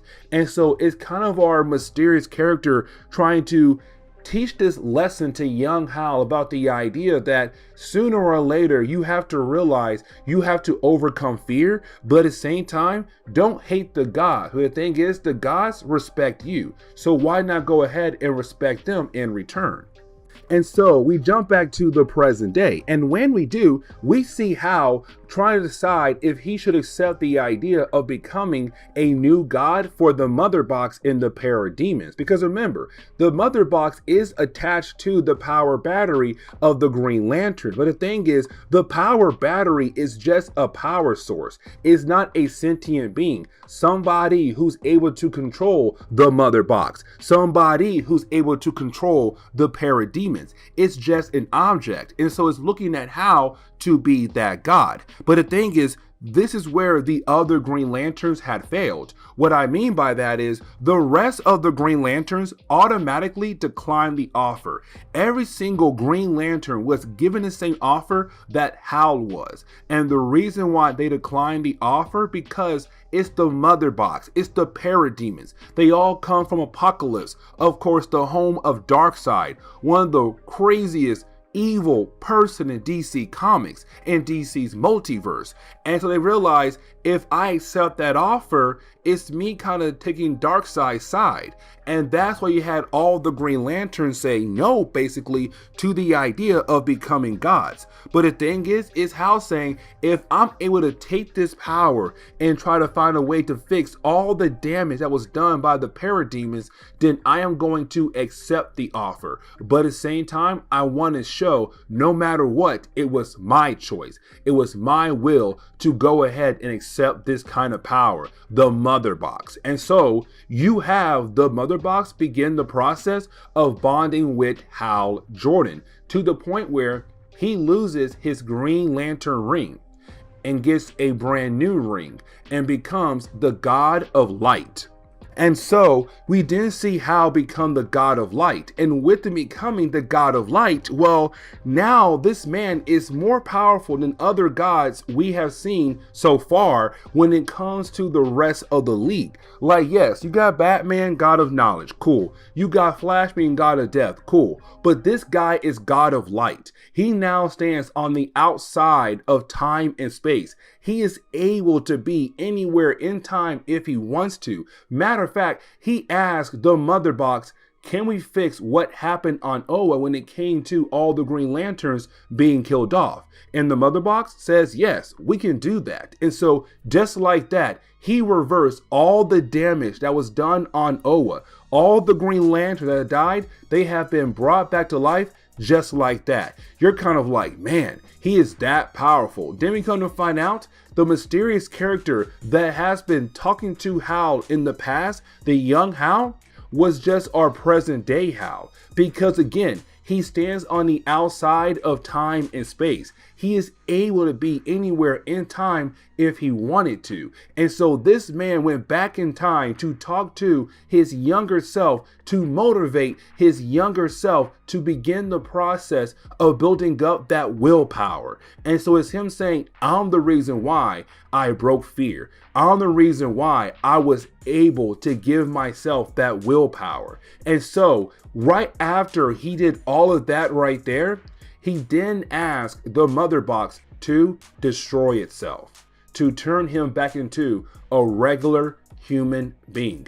Because the only reason why he tried to become a god is to fix what happened on Oa. With that being done, he's kind of like, okay, cool, guess what? I don't want this power at all anymore. This power is not for me. Right now, this power is not really giving me free will. And so just like that, the Mother Box is gone and Hal is back to being normal.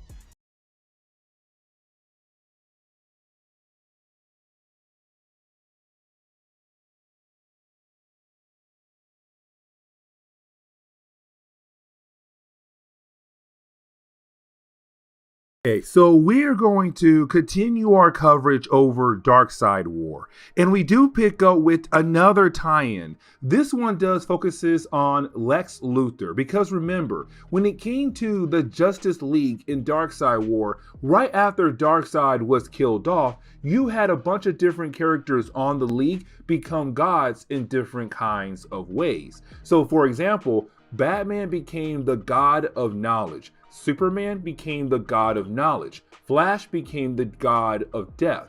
Except when it came to Lex Luthor, well, he became the god of Apocalypse, the new ruler of Apocalypse, replacing Darkseid. And that is very huge. And the only reason why Lex Luthor was able to become the next god of Apocalypse is because when it came to Darkseid, when he died, the Omega energy had to go somewhere, and it went over to Lex Luthor. Now, it's not like the Omega energy chose Lex Luthor. Matter of fact, it was given to Lex Luthor by a group of people who believed that Lex Luthor is their supposed hero, their supposed savior. And what I mean by that is, when it comes to this group of people, they had a prophecy that somebody from Metropolis would come to Apocalypse, be able to take over Apocalypse and make the planet better for everybody across the board. Now, when it came to the prophecy, they were talking about Superman. But of course, Clark turned evil, became the god of strength, and left Apocalypse and went back to Earth. And so when it came to the group of people, they found Lex, and you had Lex lie saying that he was their chosen person, but in reality he wasn't. Either way, they decided that he was going to be their hero, and they gave him the Omega energy, which of course made him become the god of Apocalypse. And so getting into today's storyline, we actually pick up with Lex Luthor in the past currently crying. And the reason why? Because he fell in a well. Now, the reason why he fell in this well, because he was on a hunting trip with his father, and as soon as a deer appeared, well, homeboy freaked out and began to run away. Unfortunately, he fell inside this well, where we see him crying and freaking out because he feels like nobody is going to be able to save him. Now, his father does appear, and he does feel very excited about the idea that his father was able to find him. But when it comes to Lex's father, he's kind of like, I'm not going to help you. No, you got in that mess by yourself. You can get yourself out of that mess. The thing is him trying to teach Lex that only weak people ask for help. Strong people do not ask for help. And this is right here a moment for you to show me that you are not a weak child, a weak son of mine, that you are a strong human being, meaning that get out of that well by yourself. Here's a rope and begin to climb out because you are Luthor. You are strong and powerful. But getting back over to the present day, we pick up with Ardora trying to explain how things work on Apocalypse. Now remember, Ardora was the leader of the group of people that gave Lex Luthor the Omega energy to make him become the god of Apocalypse. And so right now you have her kind of showing Lex around Apocalypse to show him that what her people have been going through as slaves, but also trying to make sure they're not killed off by the different kinds of creatures on Apocalypse. That her people live a horrible life. They have gone through so much being on this particular planet. Now, when it comes to Adora, she's kind of realizing that Lex Luthor is a very interesting choice for the Omega energy. Because when it comes to her people's prophecy, she believed that they would get some super strong hero like Superman. But instead, they got Lex Luthor, somebody who looks very frail. Either way though, she's trying to show Lex what her people go through. But for Lex, he's kind of like, listen, because I have the Omega energy now, that means I should be able to begin the process of making this planet even better. But the problem is though, the Omega energy is still new to Lex's body, which means that he does not have full control over his new abilities just yet like he thinks he does. And so when he tries to use his powers, well, unfortunately, it backfires and begins the process of him and Adora falling to their death after falling off a cliff. But then we get another flashback, and this one really deals more with Lex Luthor having a conversation with Perry White. What I mean by that is, when it comes to Perry White, the owner of the Daily Planet, he is currently working on a story about Lex Luthor. The problem is though, the story that he is trying to publish is going to make Lex look very bad in the eyes of the public. And so when it comes to Lex, he wants to get the story shut down. And he's trying to scare Perry into the idea of shutting down the article. Except when it comes to Perry White, he's like, dude, no, there's no way I'm going to shut down my story because what I said is actually true about you. You are a crooked person. Now, this leads into Lex saying, listen, let me flex my power. See, my father was great at hunting. He believed only strong men could be great hunters. The thing is, I was not a great hunter, but I had to show my father that I was better in something different. I'm still a strong man.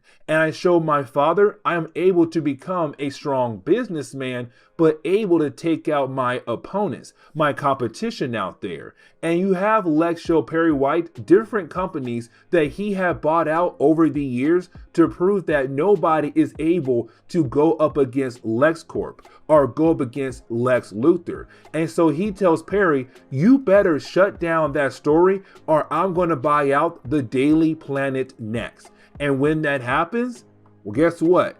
I will show you how strong I truly am. But for Perry, he is not scared of Lex Luthor one bit.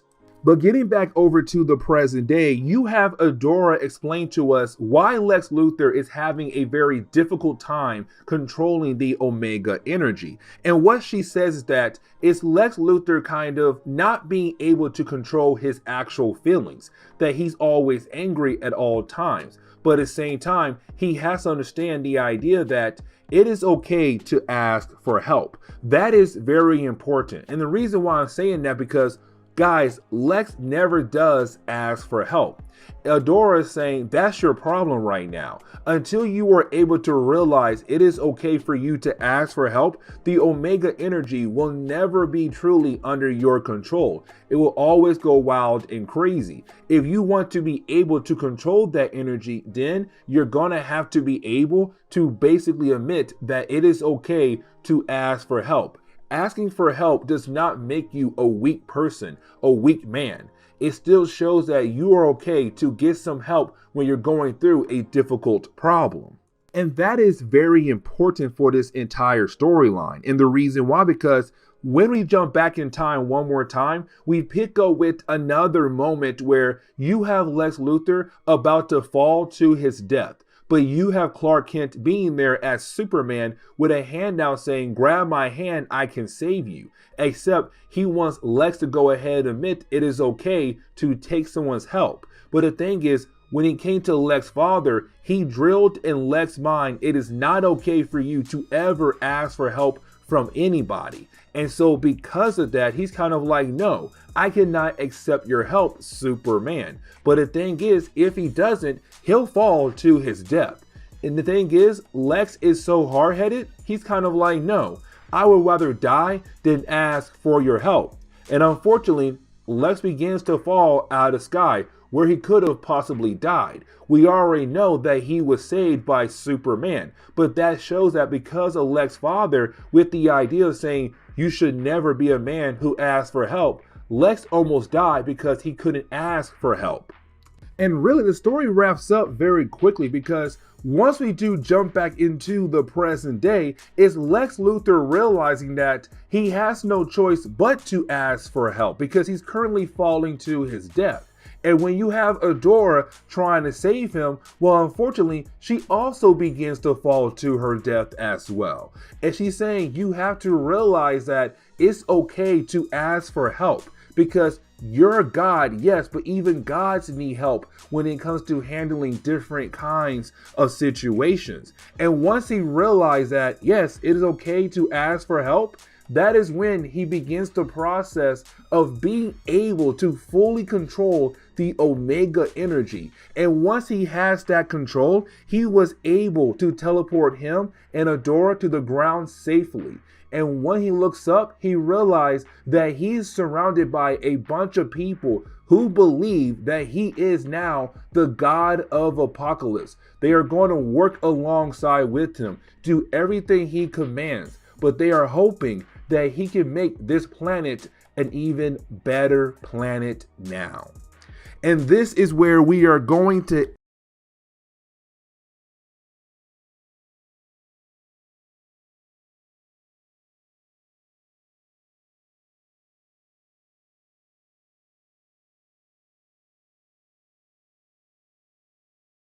Okay, so to continue our coverage over Darkseid War, we actually pick back up with Batman having a meeting with Green Lantern. Now, here's the thing about Darkseid War, because we just wrapped up our coverage over all the different tie-ins that were basically part of the overall story of Darkseid War. And most of the tie-ins are really not referenced in the main storyline of Darkseid War. Not all of them, but most of them are not referenced. But some of them are. For example, the Green Lantern one. And the reason why, because we do pick up with Batman having a meeting with Green Lantern. Now, when it comes to the meeting between Hal Jordan and Bruce Wayne, it's really more of Hal telling Bruce to get off the Mobius chair. Now remember, the Mobius chair was created by the Anti-Monitor, but if anybody is able to actually sit in the chair, they gain the knowledge of what the chair knows about the DC's multiverse. Now recently, Batman was able to get in the chair, and when he did that, he gained the knowledge of what the chair knew about the DC multiverse. The thing is, Batman does not want to leave the chair because the chair does give him a range of different abilities to use as a way to protect Gotham. Now, this is where I say the tie-ins were somewhat referenced. And what I mean by that is you have Hal tell Bruce to get out of the chair because Hal knows what it's like to have all that power in your hand. Because in the Green Lantern tie-in, Hal became the God of Light. But by the end of that tie-in, he realized having all that power was basically pointless. There's no good reason to have all that power. And so he got rid of it. And so currently it's him trying to tell Bruce to go ahead and get rid of the powers of the Mobius chair. Unfortunately, that is when you have Batman say, we have to help Superman. And we kind of find out, or technically, we get reminded that Superman was corrupted by the solar energy of Apocalypse. Because remember, in the earlier parts of the main storyline of Darkseid War, we saw Lex and Clark be teleported over to Apocalypse. Now, when that happened, unfortunately, Clark began to lose his powers because there was no solar energy nearby to keep him charged to be Superman. But the thing was, Lex felt like because Apocalypse had solar energy in a way, he dropped Clark into a fiery pit. It did charge up Clark Kent, but it did kind of corrupt him, and he became the god of strength. And so we currently see him fighting against Wonder Woman. Now, here's the thing, because I feel like with this scene right here, his tie-in was not referenced at all in these two parts we're going to cover for today's video. Because remember, in his tie-in, he went back to Metropolis and tried to be a hero, but he was corrupted and he was kind of a huge jerk to a lot of people, including Jimmy Olsen. But he is currently fighting against Wonder Woman. Now remember, in the New 52, they were the power couple. Clark was not with Lois Lane, he was with Diana. Now around this point, it does seem like the two characters are currently dating, except when it came to DC Comics, it felt like by most of the fans, Darkseid War took place after the Truth arc in Superman comics. Now in the Truth arc, well, Diana and Clark broke up, but with this scene right here, it kind of still seems like the two people are still dating one another. Either way, she is trying her best to actually help Clark out fight against the corruption that's currently going on in his body. But then we have to pick up with Mr. Miracle and also Big Barda, where you have the two characters currently breaking into Belle Reve. Now the reason why? Because two members of the crime syndicate who are still alive are being held there, and that would be Ultraman and Superwoman, the evil version of Superman and Wonder Woman. Now with that being said, the reason why, because remember, when it came to the Anti-Monitor, he is somebody who's well known across DC's multiverse as somebody who just goes around and destroy universes left and right. And when it came to the Anti-Monitor, he had destroyed the crime syndicate universe. And so you have Mr. Miracle and Big Barda coming here to hopefully recruit Ultraman and Superwoman as a way to hopefully defeat the Anti-Monitor, because they may have the key that could actually bring him down.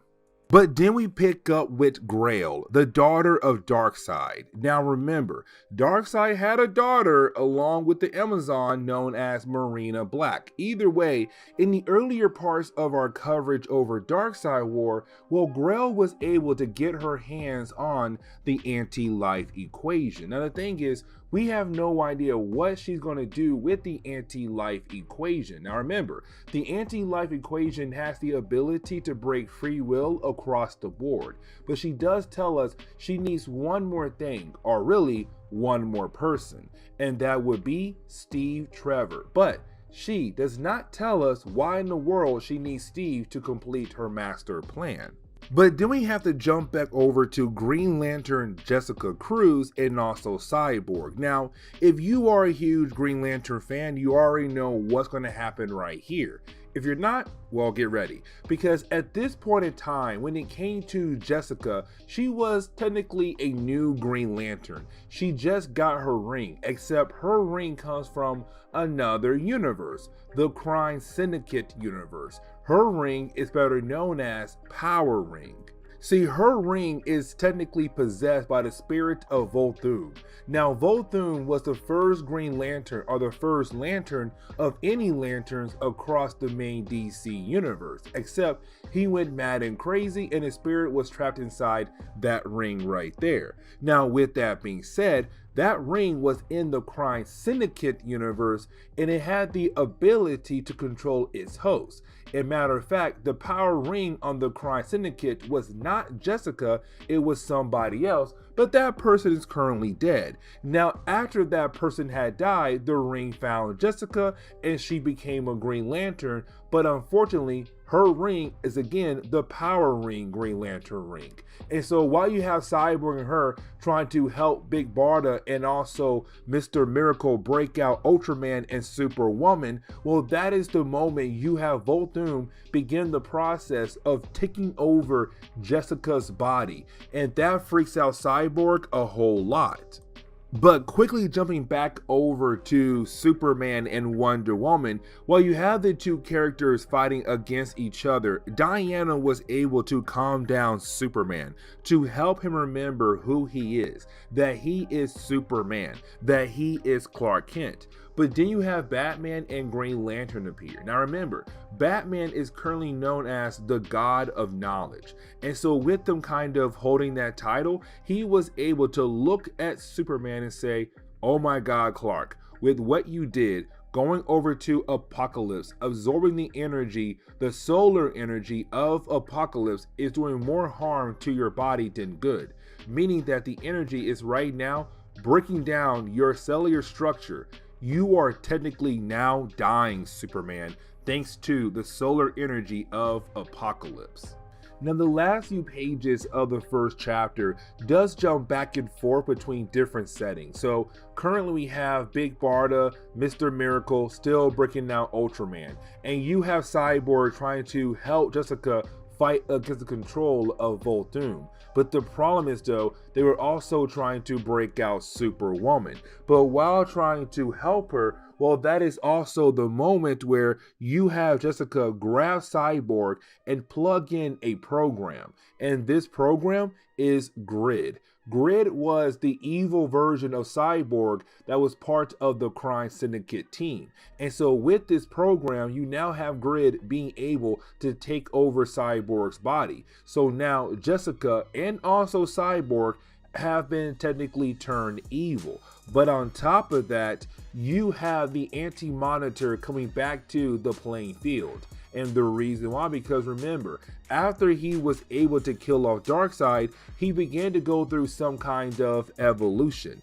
But now he has reached the end of that evolution, and now he is back on Earth, back to his old self again, but still a very powerful character. But the last couple pages really does focus on one setting, and that would be the idea of with Cyborg now being taken over by Grid and also Jessica being taken over by Volthoom, you have our two characters being able to break out Superwoman. Now remember, she is pregnant, she's holding a baby, but either way, you have her use her abilities to kill off Big Barda and also Mr. Miracle, because they were right behind Jessica and also Cyborg, believing they were still good. And so we're left to believe that Mr. Miracle and also Big Barda was just killed off by Superwoman. But then at the end of the first chapter, you have Owlman appear, the evil version of Batman from the Crime Syndicate universe. He appears, and it's kind of like, okay, what in the world could possibly happen next? And so getting into the second chapter of this book, we pick up with the Justice League and the Crime Syndicate agreeing to work together. Unfortunately, they don't have a choice here. They have to work together. Now the thing is, when it comes to the League, they're agreeing to work with the Crime Syndicate as a way to defeat the Anti-Monitor, as a way to protect their Earth. But when it comes to the Crime Syndicate, the only reason they are agreeing to work with the League is to basically get revenge. Now, here's the thing, because for the League, they have no choice but to go ahead and agree to the terms that the crime syndicate is giving them. So for example, they want Ultraman back at full power. And what I mean by that is Ultraman is a character who's the evil version of Superman, right? But the thing is, he does not get his powers from the yellow sun. He gets his powers from kryptonite. And so when you have our heroes bring a huge chunk of kryptonite, once he eats that, he's back at full power again. But also, when it comes to Grid and also Jessica Cruz, they will not be released by the control of Grid and Voltune. They'll be under the control the entire time until they are able to get rid of the Anti-Monitor. But again, the League has no choice here. Now, if the Crime Syndicate does try to fight against the League, I feel like the League would be able to defeat the Crime Syndicate. But the thing is, it doesn't matter. Both teams have to come together if they want to defeat the Anti-Monitor. But then we have to jump over to Gotham City, and the reason why? Because it is currently being attacked by the Anti-Monitor. Now here's the thing, because when it comes to the Justice League, they are trying their best to protect all the innocent people who are currently being affected by the attack of the Anti-Monitor. Except when it comes to the Crime Syndicate, they don't care. They're more of like, it sucks that innocent people are being killed off by the Anti-Monitor, but we only came here to find him and get revenge. Now, while you have both parties trying to do their own certain goals, well, that is when you have Batman get attacked from behind. And matter of fact, he is knocked out of the Mobius chair. But when we realize who attacked him, we kind of find out it's no other than the Anti-Monitor. He's kind of like, the Crime Syndicate is trying to find me. You guys are trying to stop me. And I'm going to tell you right now, it is not going to be an easy task. Now, real briefly, we do have the Green Lanterns, Hal and Jessica, working together and trying to defeat the Shadows, these weird creatures that are working for the Anti-Monitor as they attack Gotham City. Now, at first, you have Jessica, who's still under control by the Volthoom spirit of the Power Ring, talk some mad smack towards Hal about the idea that he's not doing a good job fighting against the Shadows who are currently working for the Anti-Monitor. But you have Hal say, I have something you don't have, and that is backup. And that is when you have a huge portion of the Green Lantern Corps appear and begin the process of trying to fight against the Shadows, again, who are currently working for the Anti-Monitor. But the thing is, the Anti-Monitor is still a very powerful character. And so even with a huge force of the Green Lanterns, he is wiping them out left and right like it's no big deal. Literally, you have Rings trying to find new hosts because their original host was just blown up by the Anti-Monitor. But you have Wonder Woman and also Superwoman working together to fight against the Anti-Monitor, but he's still a very powerful threat. And so while you have our heroes trying their best to fight against him, well, unfortunately, they're getting their butt kicked by him. But the thing is, while you have our two heroes fight against him, well, that is the moment somebody grabs Steve Trevor, and we kind of find out it was Grail. But getting back over to our heroes trying to fight against the Anti-Monitor, we then pick up with the Kryptonians, Superman and Ultraman. Now, here's the thing. Superman is down to work alongside with Ultraman as a way to defeat the Anti-Monitor. But Ultraman does not want to work alongside with Superman. He believes that he has the ability to stop the Anti-Monitor by himself, to get the revenge that he wants so badly. And y'all, let me tell y'all right now, the Anti-Monitor is kind of like, oh, you're trying to get revenge after I beat your butt down to the ground, and you really think that you have the ability to stop me now out of nowhere? Like, you got no upgrades. So you have the Anti-Monitor show the Ultraman his place in the cycle of life. And what I mean by that is he basically kills off Ultraman just like that. You know, our heroes realize if Ultraman died that easily, then what chances do they have to actually defeat the Anti-Monitor? But then at the tail end of the second chapter, we come to see that Grell does have Steve Trevor, and apparently she is planning to do something big with Steve Trevor, but we have no idea what that plan could actually be. But apparently it's going to be something big. And this is where we are going to end.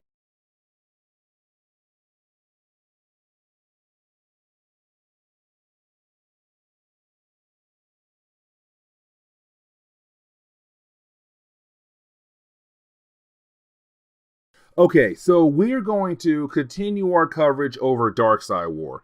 And in reality, we are going to wrap up our coverage over Darkseid War with the final 3 chapters. Now, we do pick up with Jessica Cruz. Now, remember, around this point in DC Comics, she was not an actual Green Lantern. And what I mean by that is her ring comes from another universe, Earth 3.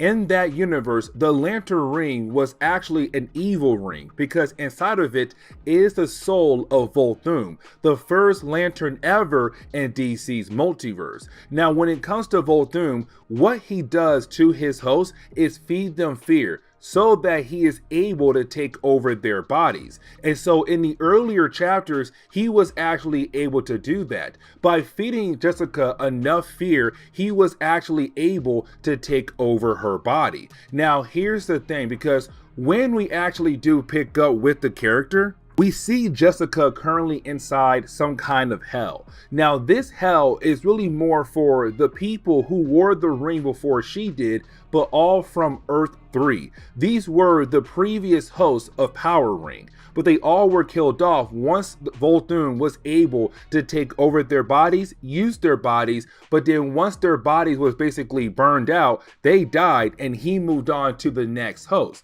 And so currently, with her being taken over by Volthoom, her mind and spirit is currently trapped inside this hell. And matter of fact, when she is trying to leave, she is confronted by the evil version of Hal Jordan. Now, when I say the evil version, I don't really mean that, because Hal Jordan in Earth 3 was not technically evil. Matter of fact, he was being forced to be a Green Lantern by Volthoom controlling him by him wearing the ring. Either way, you have him trying to keep Jessica trapped inside this hell because he wants her to also be tortured like he is currently in this hell made by Volthoom. And so then we pick up with Marina Black. Now remember, when it comes to Marina Black, she is the mother of Grell, the daughter of Darkseid. Now here's the thing, because this section right here is really more of Marina telling us that over the years trying to raise Grell, it was a very difficult task because Grell is the daughter of Darkseid. And that's the thing, because with Darkseid being literally pure evil, she was afraid about the idea that trait right there, pure evil, would have been passed on to her daughter. But unfortunately it was, like everything else. His skin, his omega beams, and other kind of powers that Grell has that she got in from her father. But that's the thing, because Marina still felt like there was still some kind of good in Grell, but the problem was that good was very small. There's more evil than good inside of her. And so Marina realized, okay, I cannot make her become a pure good person, but what I can do is try to channel her energy to take out other evil beings like her father. And so when it came to Marina, she realized her daughter Grell was always going to be evil, but she was hoping to take that evil and use it in a way to take out other evils like Darkseid.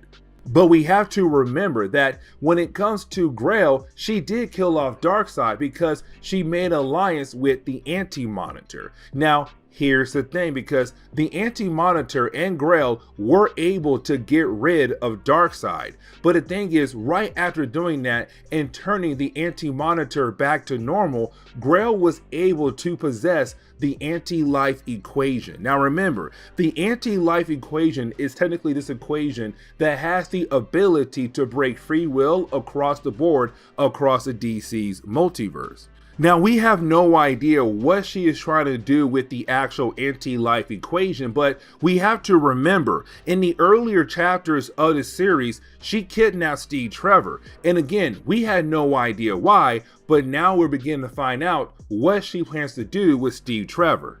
And we kind of find out, turn him into a weapon. And the reason why? Because he was the first man to step on Themyscira. And so she believes that he'll become the perfect weapon to be used to defeat the Justice League, but also the other Amazons on Themyscira. Now, here's the thing, because for her to be able to turn him into a weapon, this man is going to need some powers if he is going to be able to go toe-to-toe with the Justice League or the other Amazons on Themyscira.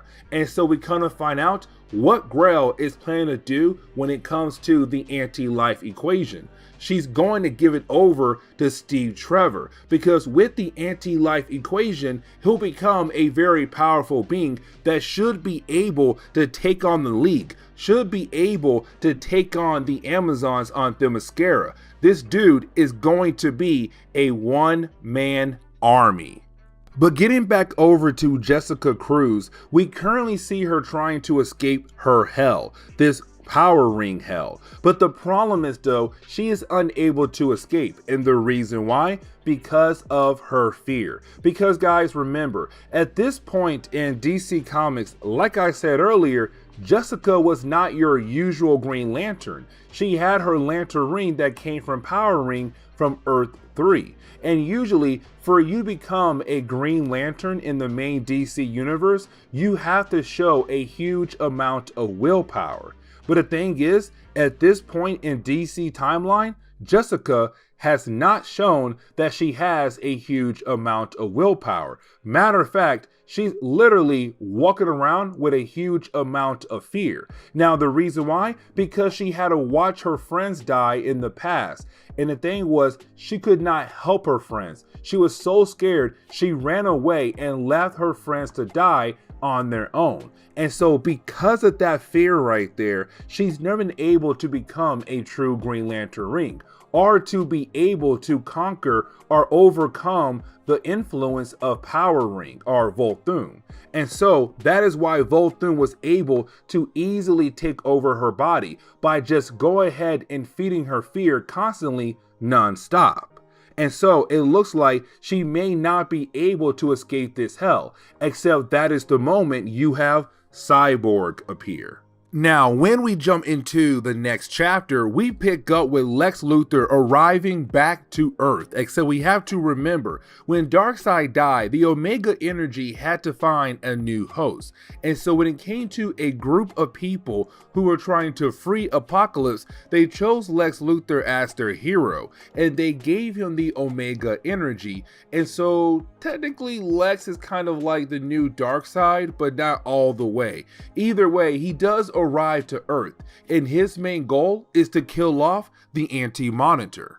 But then we get into the weird part.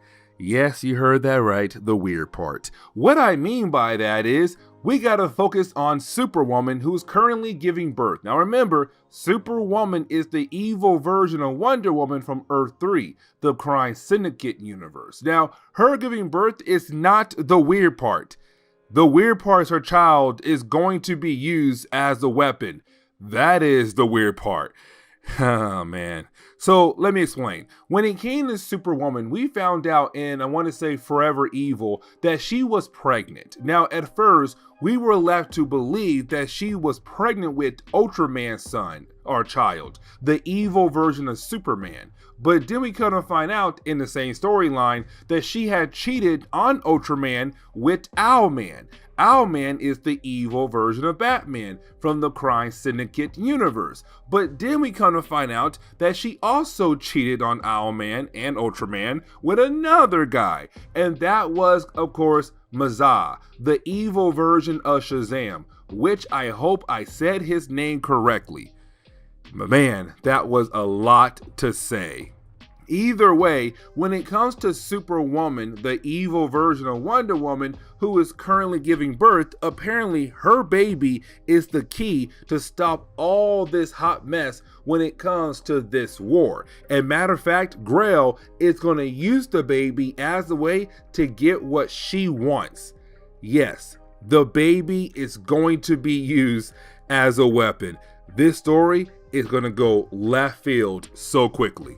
Now, that is the moment where we do jump back over to Jessica and also Cyborg. Now, when we do, you currently have Cyborg tell Jessica that before he was shut down by Grid, the evil version of Cyborg from the Crime Syndicate universe, he was able to download his consciousness into the actual ring, the power ring. And so currently he's trying to hack into the ring to give Jessica enough time to be able to regain control of her body. And so even though this is technically a hell that was created by Volthoom, it's kind of like a cybernetic hell, an alien tech kind of hell. Either way, it's Cyborg saying, I'm trying to get you back in the driver's seat.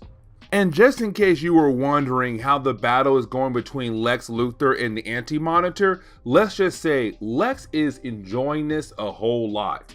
And when I say a whole lot, Homeboy is loving the idea of beating down on the Anti-Monitor. Literally beating down on the Anti-Monitor. But now, because we are building our way to the actual end of Darkseid War, we do pick up with Mr. Miracle and Big Barda, two other characters who are getting ready to rejoin the battle against the Anti-Monitor. Here's the thing, because Mr. Miracle is really down about the idea of helping out the League, except when it comes to Big Barda, she's not really down with the idea of helping the League. Matter of fact, she has a lot of doubts about them, and she's wondering if they do help out the League, will the League actually repay them and help them back in return? Now, when it comes to Mr. Miracle, he believes the Justice League will actually help them out once they help the League defeat the Anti-Monitor. Except when it comes to Big Barda, she believes the League will not actually help them. And so when you have Mr. Miracle go rejoin the battle against the Anti-Monitor, Big Barda leaves her husband behind. But getting back over to the battle, you do have everyone who's part of the League try their best to work together to fight against the Anti-Monitor. Now, this is just really a way to kind of show how powerful he truly is. And matter of fact, you have Superman do a solar flare on the Anti-Monitor, but it barely does any kind of damage to him. Now, here's the thing, because once our heroes realize that most of their attacks are technically doing nothing, you have the Flash not even trying at all, because you have to remember the Flash had bonded with the Black Racer. The Black Racer is technically the avatar of death for the New Gods, and usually when he's around and he's not doing anything at all, it's because he's waiting for somebody to die. Somebody's gonna die very soon, and the Flash, who's now the god of death, is going to take that soul and take that soul over to the afterlife. But the question is right now, who is going to die? And matter of fact, you have the Anti-Monitor begin to beat down Lex Luthor. And so we're left to believe that Lex is going to be the one who is most likely going to die. But like I said earlier, we are going to wrap up our coverage of Darkseid War, which means all the different characters who were part of this event got to come back for this big final battle. And so that is the moment you have Grail arrive, but she does arrive alongside with her mother, Marina Black, but also with Steve Trevor, who's now been fused with the anti-life equation. And so now they have rejoined the battle. But to make things even worse, because like I told you guys earlier, see, this is where the story is about to go completely left field, because Superwoman does give birth. The child is born, and like I told y'all earlier, that child right there is going to be very crucial for the final chapter of this crazy storyline. But then that is the moment where you have Grail introduce Steve Trevor and being infused with the anti-life equation. And with the anti-life equation now being inside Steve Trevor, he has the ability to kill off the Anti-Monitor. And just like that, he does. And so now our heroes know they have one last person to stop, and that would be Grail, who is currently using Steve Trevor as a weapon against them. Well, they also got to stop the crime syndicate, because apparently the baby of Superwoman is going to be very important for the last chapter. And so getting into the final chapter, the opening pages of this book is really more of our heroes just trying to stop Grail and also Steve Trevor. And the thing is, Grail and Steve Trevor are capable of taking on the entire league.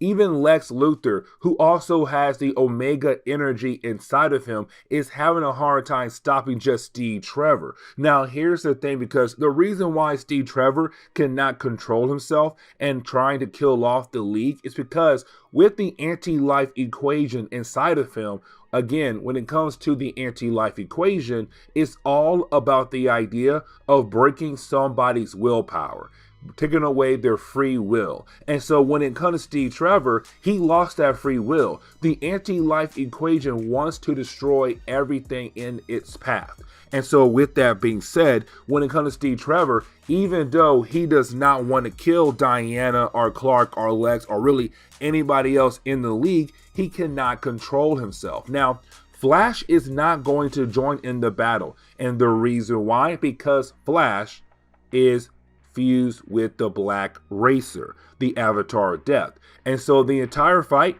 Homeboy is just standing there watching heroes fight against the bad guys, waiting for somebody to possibly die. But then we have to get into the baby situation.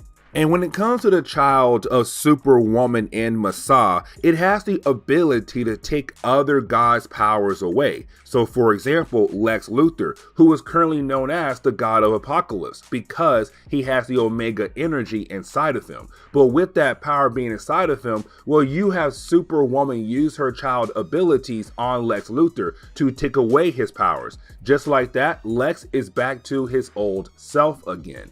But then you didn't have Grail kill off Superwoman so that she is able to use the child for her own personal needs. And so then she used the abilities of the child on the Black Racer and Flash, because remember, currently Flash is fused with the Black Racer and he is now known as the God of Death. But when she does use the powers of the baby on the Flash, it does not kill off the Flash or absorb the powers of the Black Racer. It separates the two characters again. So now Flash is no longer connected to the Black Racer, but the Black Racer is not going to leave until somebody dies. And so currently right now, the Black Racer wants to kill off the Flash. But let's not forget that Jessica Cruz is trying to regain control of her body. And so while she is trying to do that, Cyborg is trying his best to get her back into the driver's seat of her body.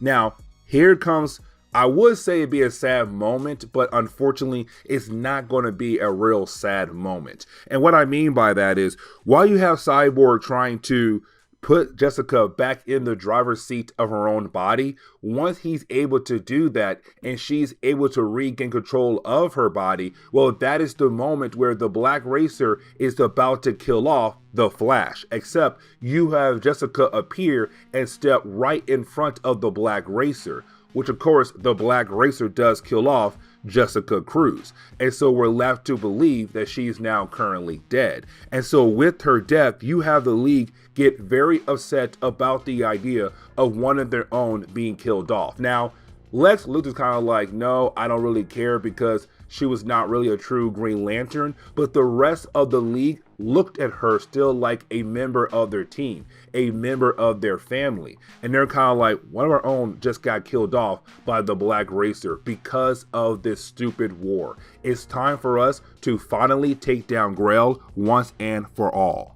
But here comes another plot twist. This plot twist is going to be about Steve Trevor. See, remember, Grail turned Steve into a weapon, and the reason why, because she believed that he was the first man on Themyscira, and to use him as a weapon against Diana, Wonder Woman. To kind of find out, that is not actually true. What I mean by that is, Steve Trevor was not the first man on Themyscira. Somebody else was, but we have no idea who it is, because Marina, the mother of Grail, says there was somebody else.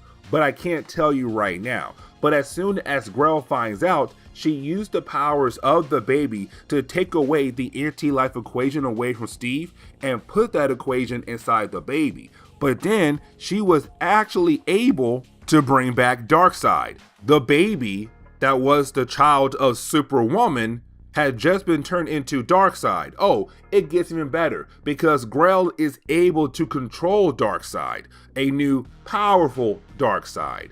And now she tells her new father, or new version of Darkseid, to basically kill off the League.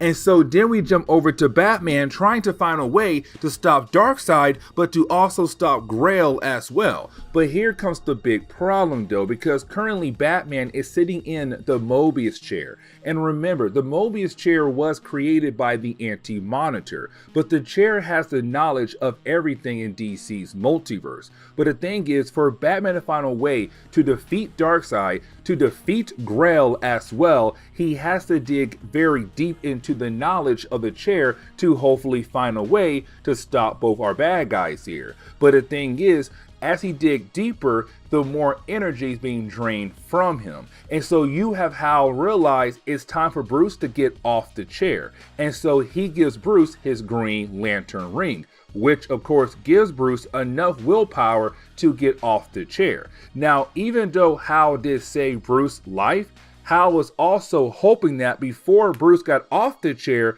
he was able to find the answers he needed to stop Darkseid and also stop Grell, his daughter. But then out of nowhere, that is the moment where you have Big Barda appear. Now, when Big Barda appears, she's all like, hey, I brought some help. And we come to find out she had rejoined forces with Darkseid's army. But that's the problem though, because her and her husband, Mr. Miracle, they left Darkseid's army. They wanted nothing to do with Apocalypse at all. But unfortunately, she had no choice but to rejoin with them to hopefully use them as a way to take down Darkseid, but to also take down Grell as well, especially Grell. Now, this is the moment where you have Marina Black realize that what she has done to her daughter was incorrect. And what I mean by that is she realized that trying to take something that's technically pure evil, like her father, was a bad idea to use against other evil people. Because even though they do conquer other evil people, they are still technically evil and want to do more evil things. And so this is her realizing that there's no other choice for her but to hopefully stop her daughter, or to kind of give her daughter a different angle to look at and kind of like, look, evil is not the right way to go. But Marina knows what can actually help her daughter out a lot. And what she says is that a lot of times when it came to Grell, anytime she kind of hit that point where she's just pure evil, she had to release all that negative energy inside of her by trying to use her Omega energy. And so once you have Diana, Wonder Woman, and also Marina being able to kind of calm down Grell to a certain point, she tells her daughter, release that energy out of you. Release all that hatred inside of you, all that negativity inside of you, and release it through me. And so you have Grell just go ahead and release her entire Omega energy straight through her mother. So Marina is officially dead, but that energy continues on in his Darkseid as well. And so it looks like Grell was able to kill off both Darkseid, her father, and Marina Black, her mother, killing off both of her parents. Now, after a couple panels of, basically the war being over, everybody can calm down now because Grell is technically just stopped.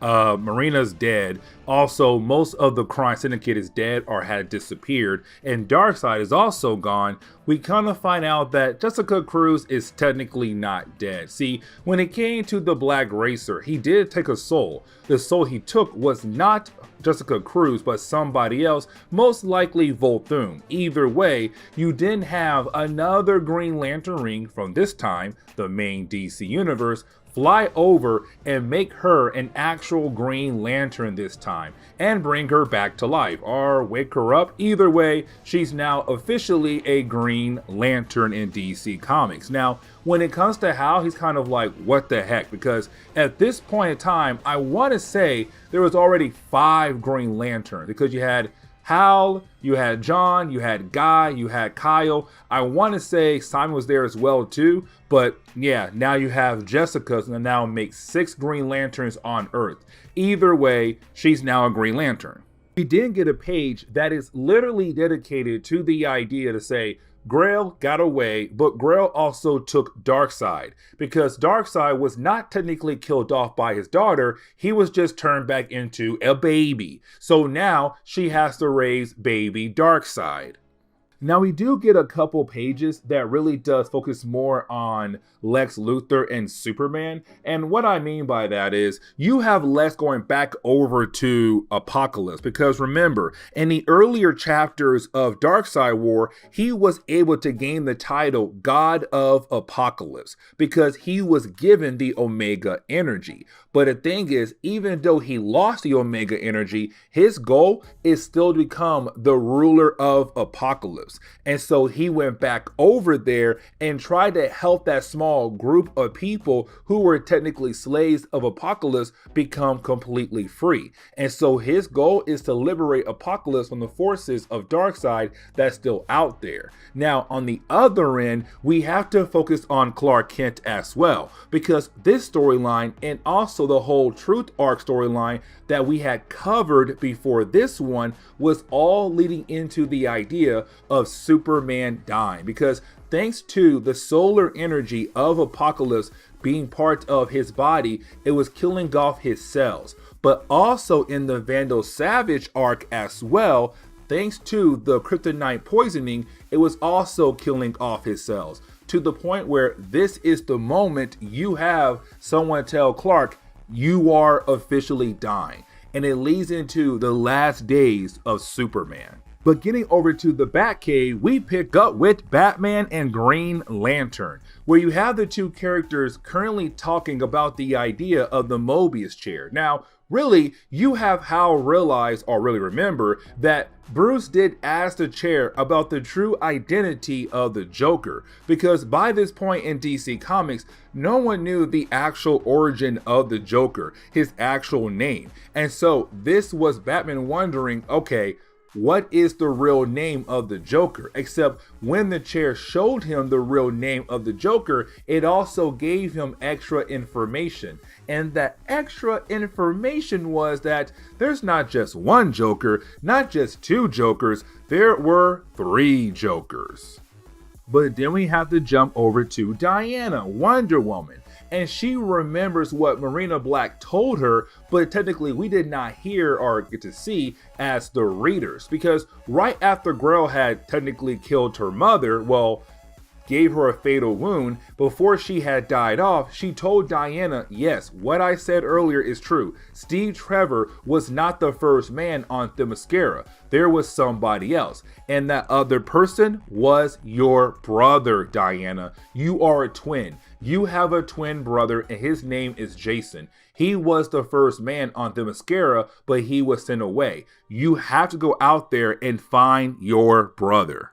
But then the last couple pages really do focus on Owlman now sitting in the Mobius chair. And remember, Owlman is the evil version of Batman from the Crime Syndicate universe. But he feels like he is a better Batman, a smarter Batman, and he'll be able to actually control the chair better than Batman did. Now that's the moment where you actually have Metron appear. And when he appears, he does tell Owlman, listen, the chair is a very powerful weapon. It is not something that can be easily controlled. But before you have the two men able to continue to talk to one another, something else appears, blowing up both Owlman and Metron just like that. And we're left to wonder who it could have possibly be. Now, with that being said, this is where we are going to end today's comic book video. So please leave me a like down below and subscribe. But guys, see y'all next time. Later.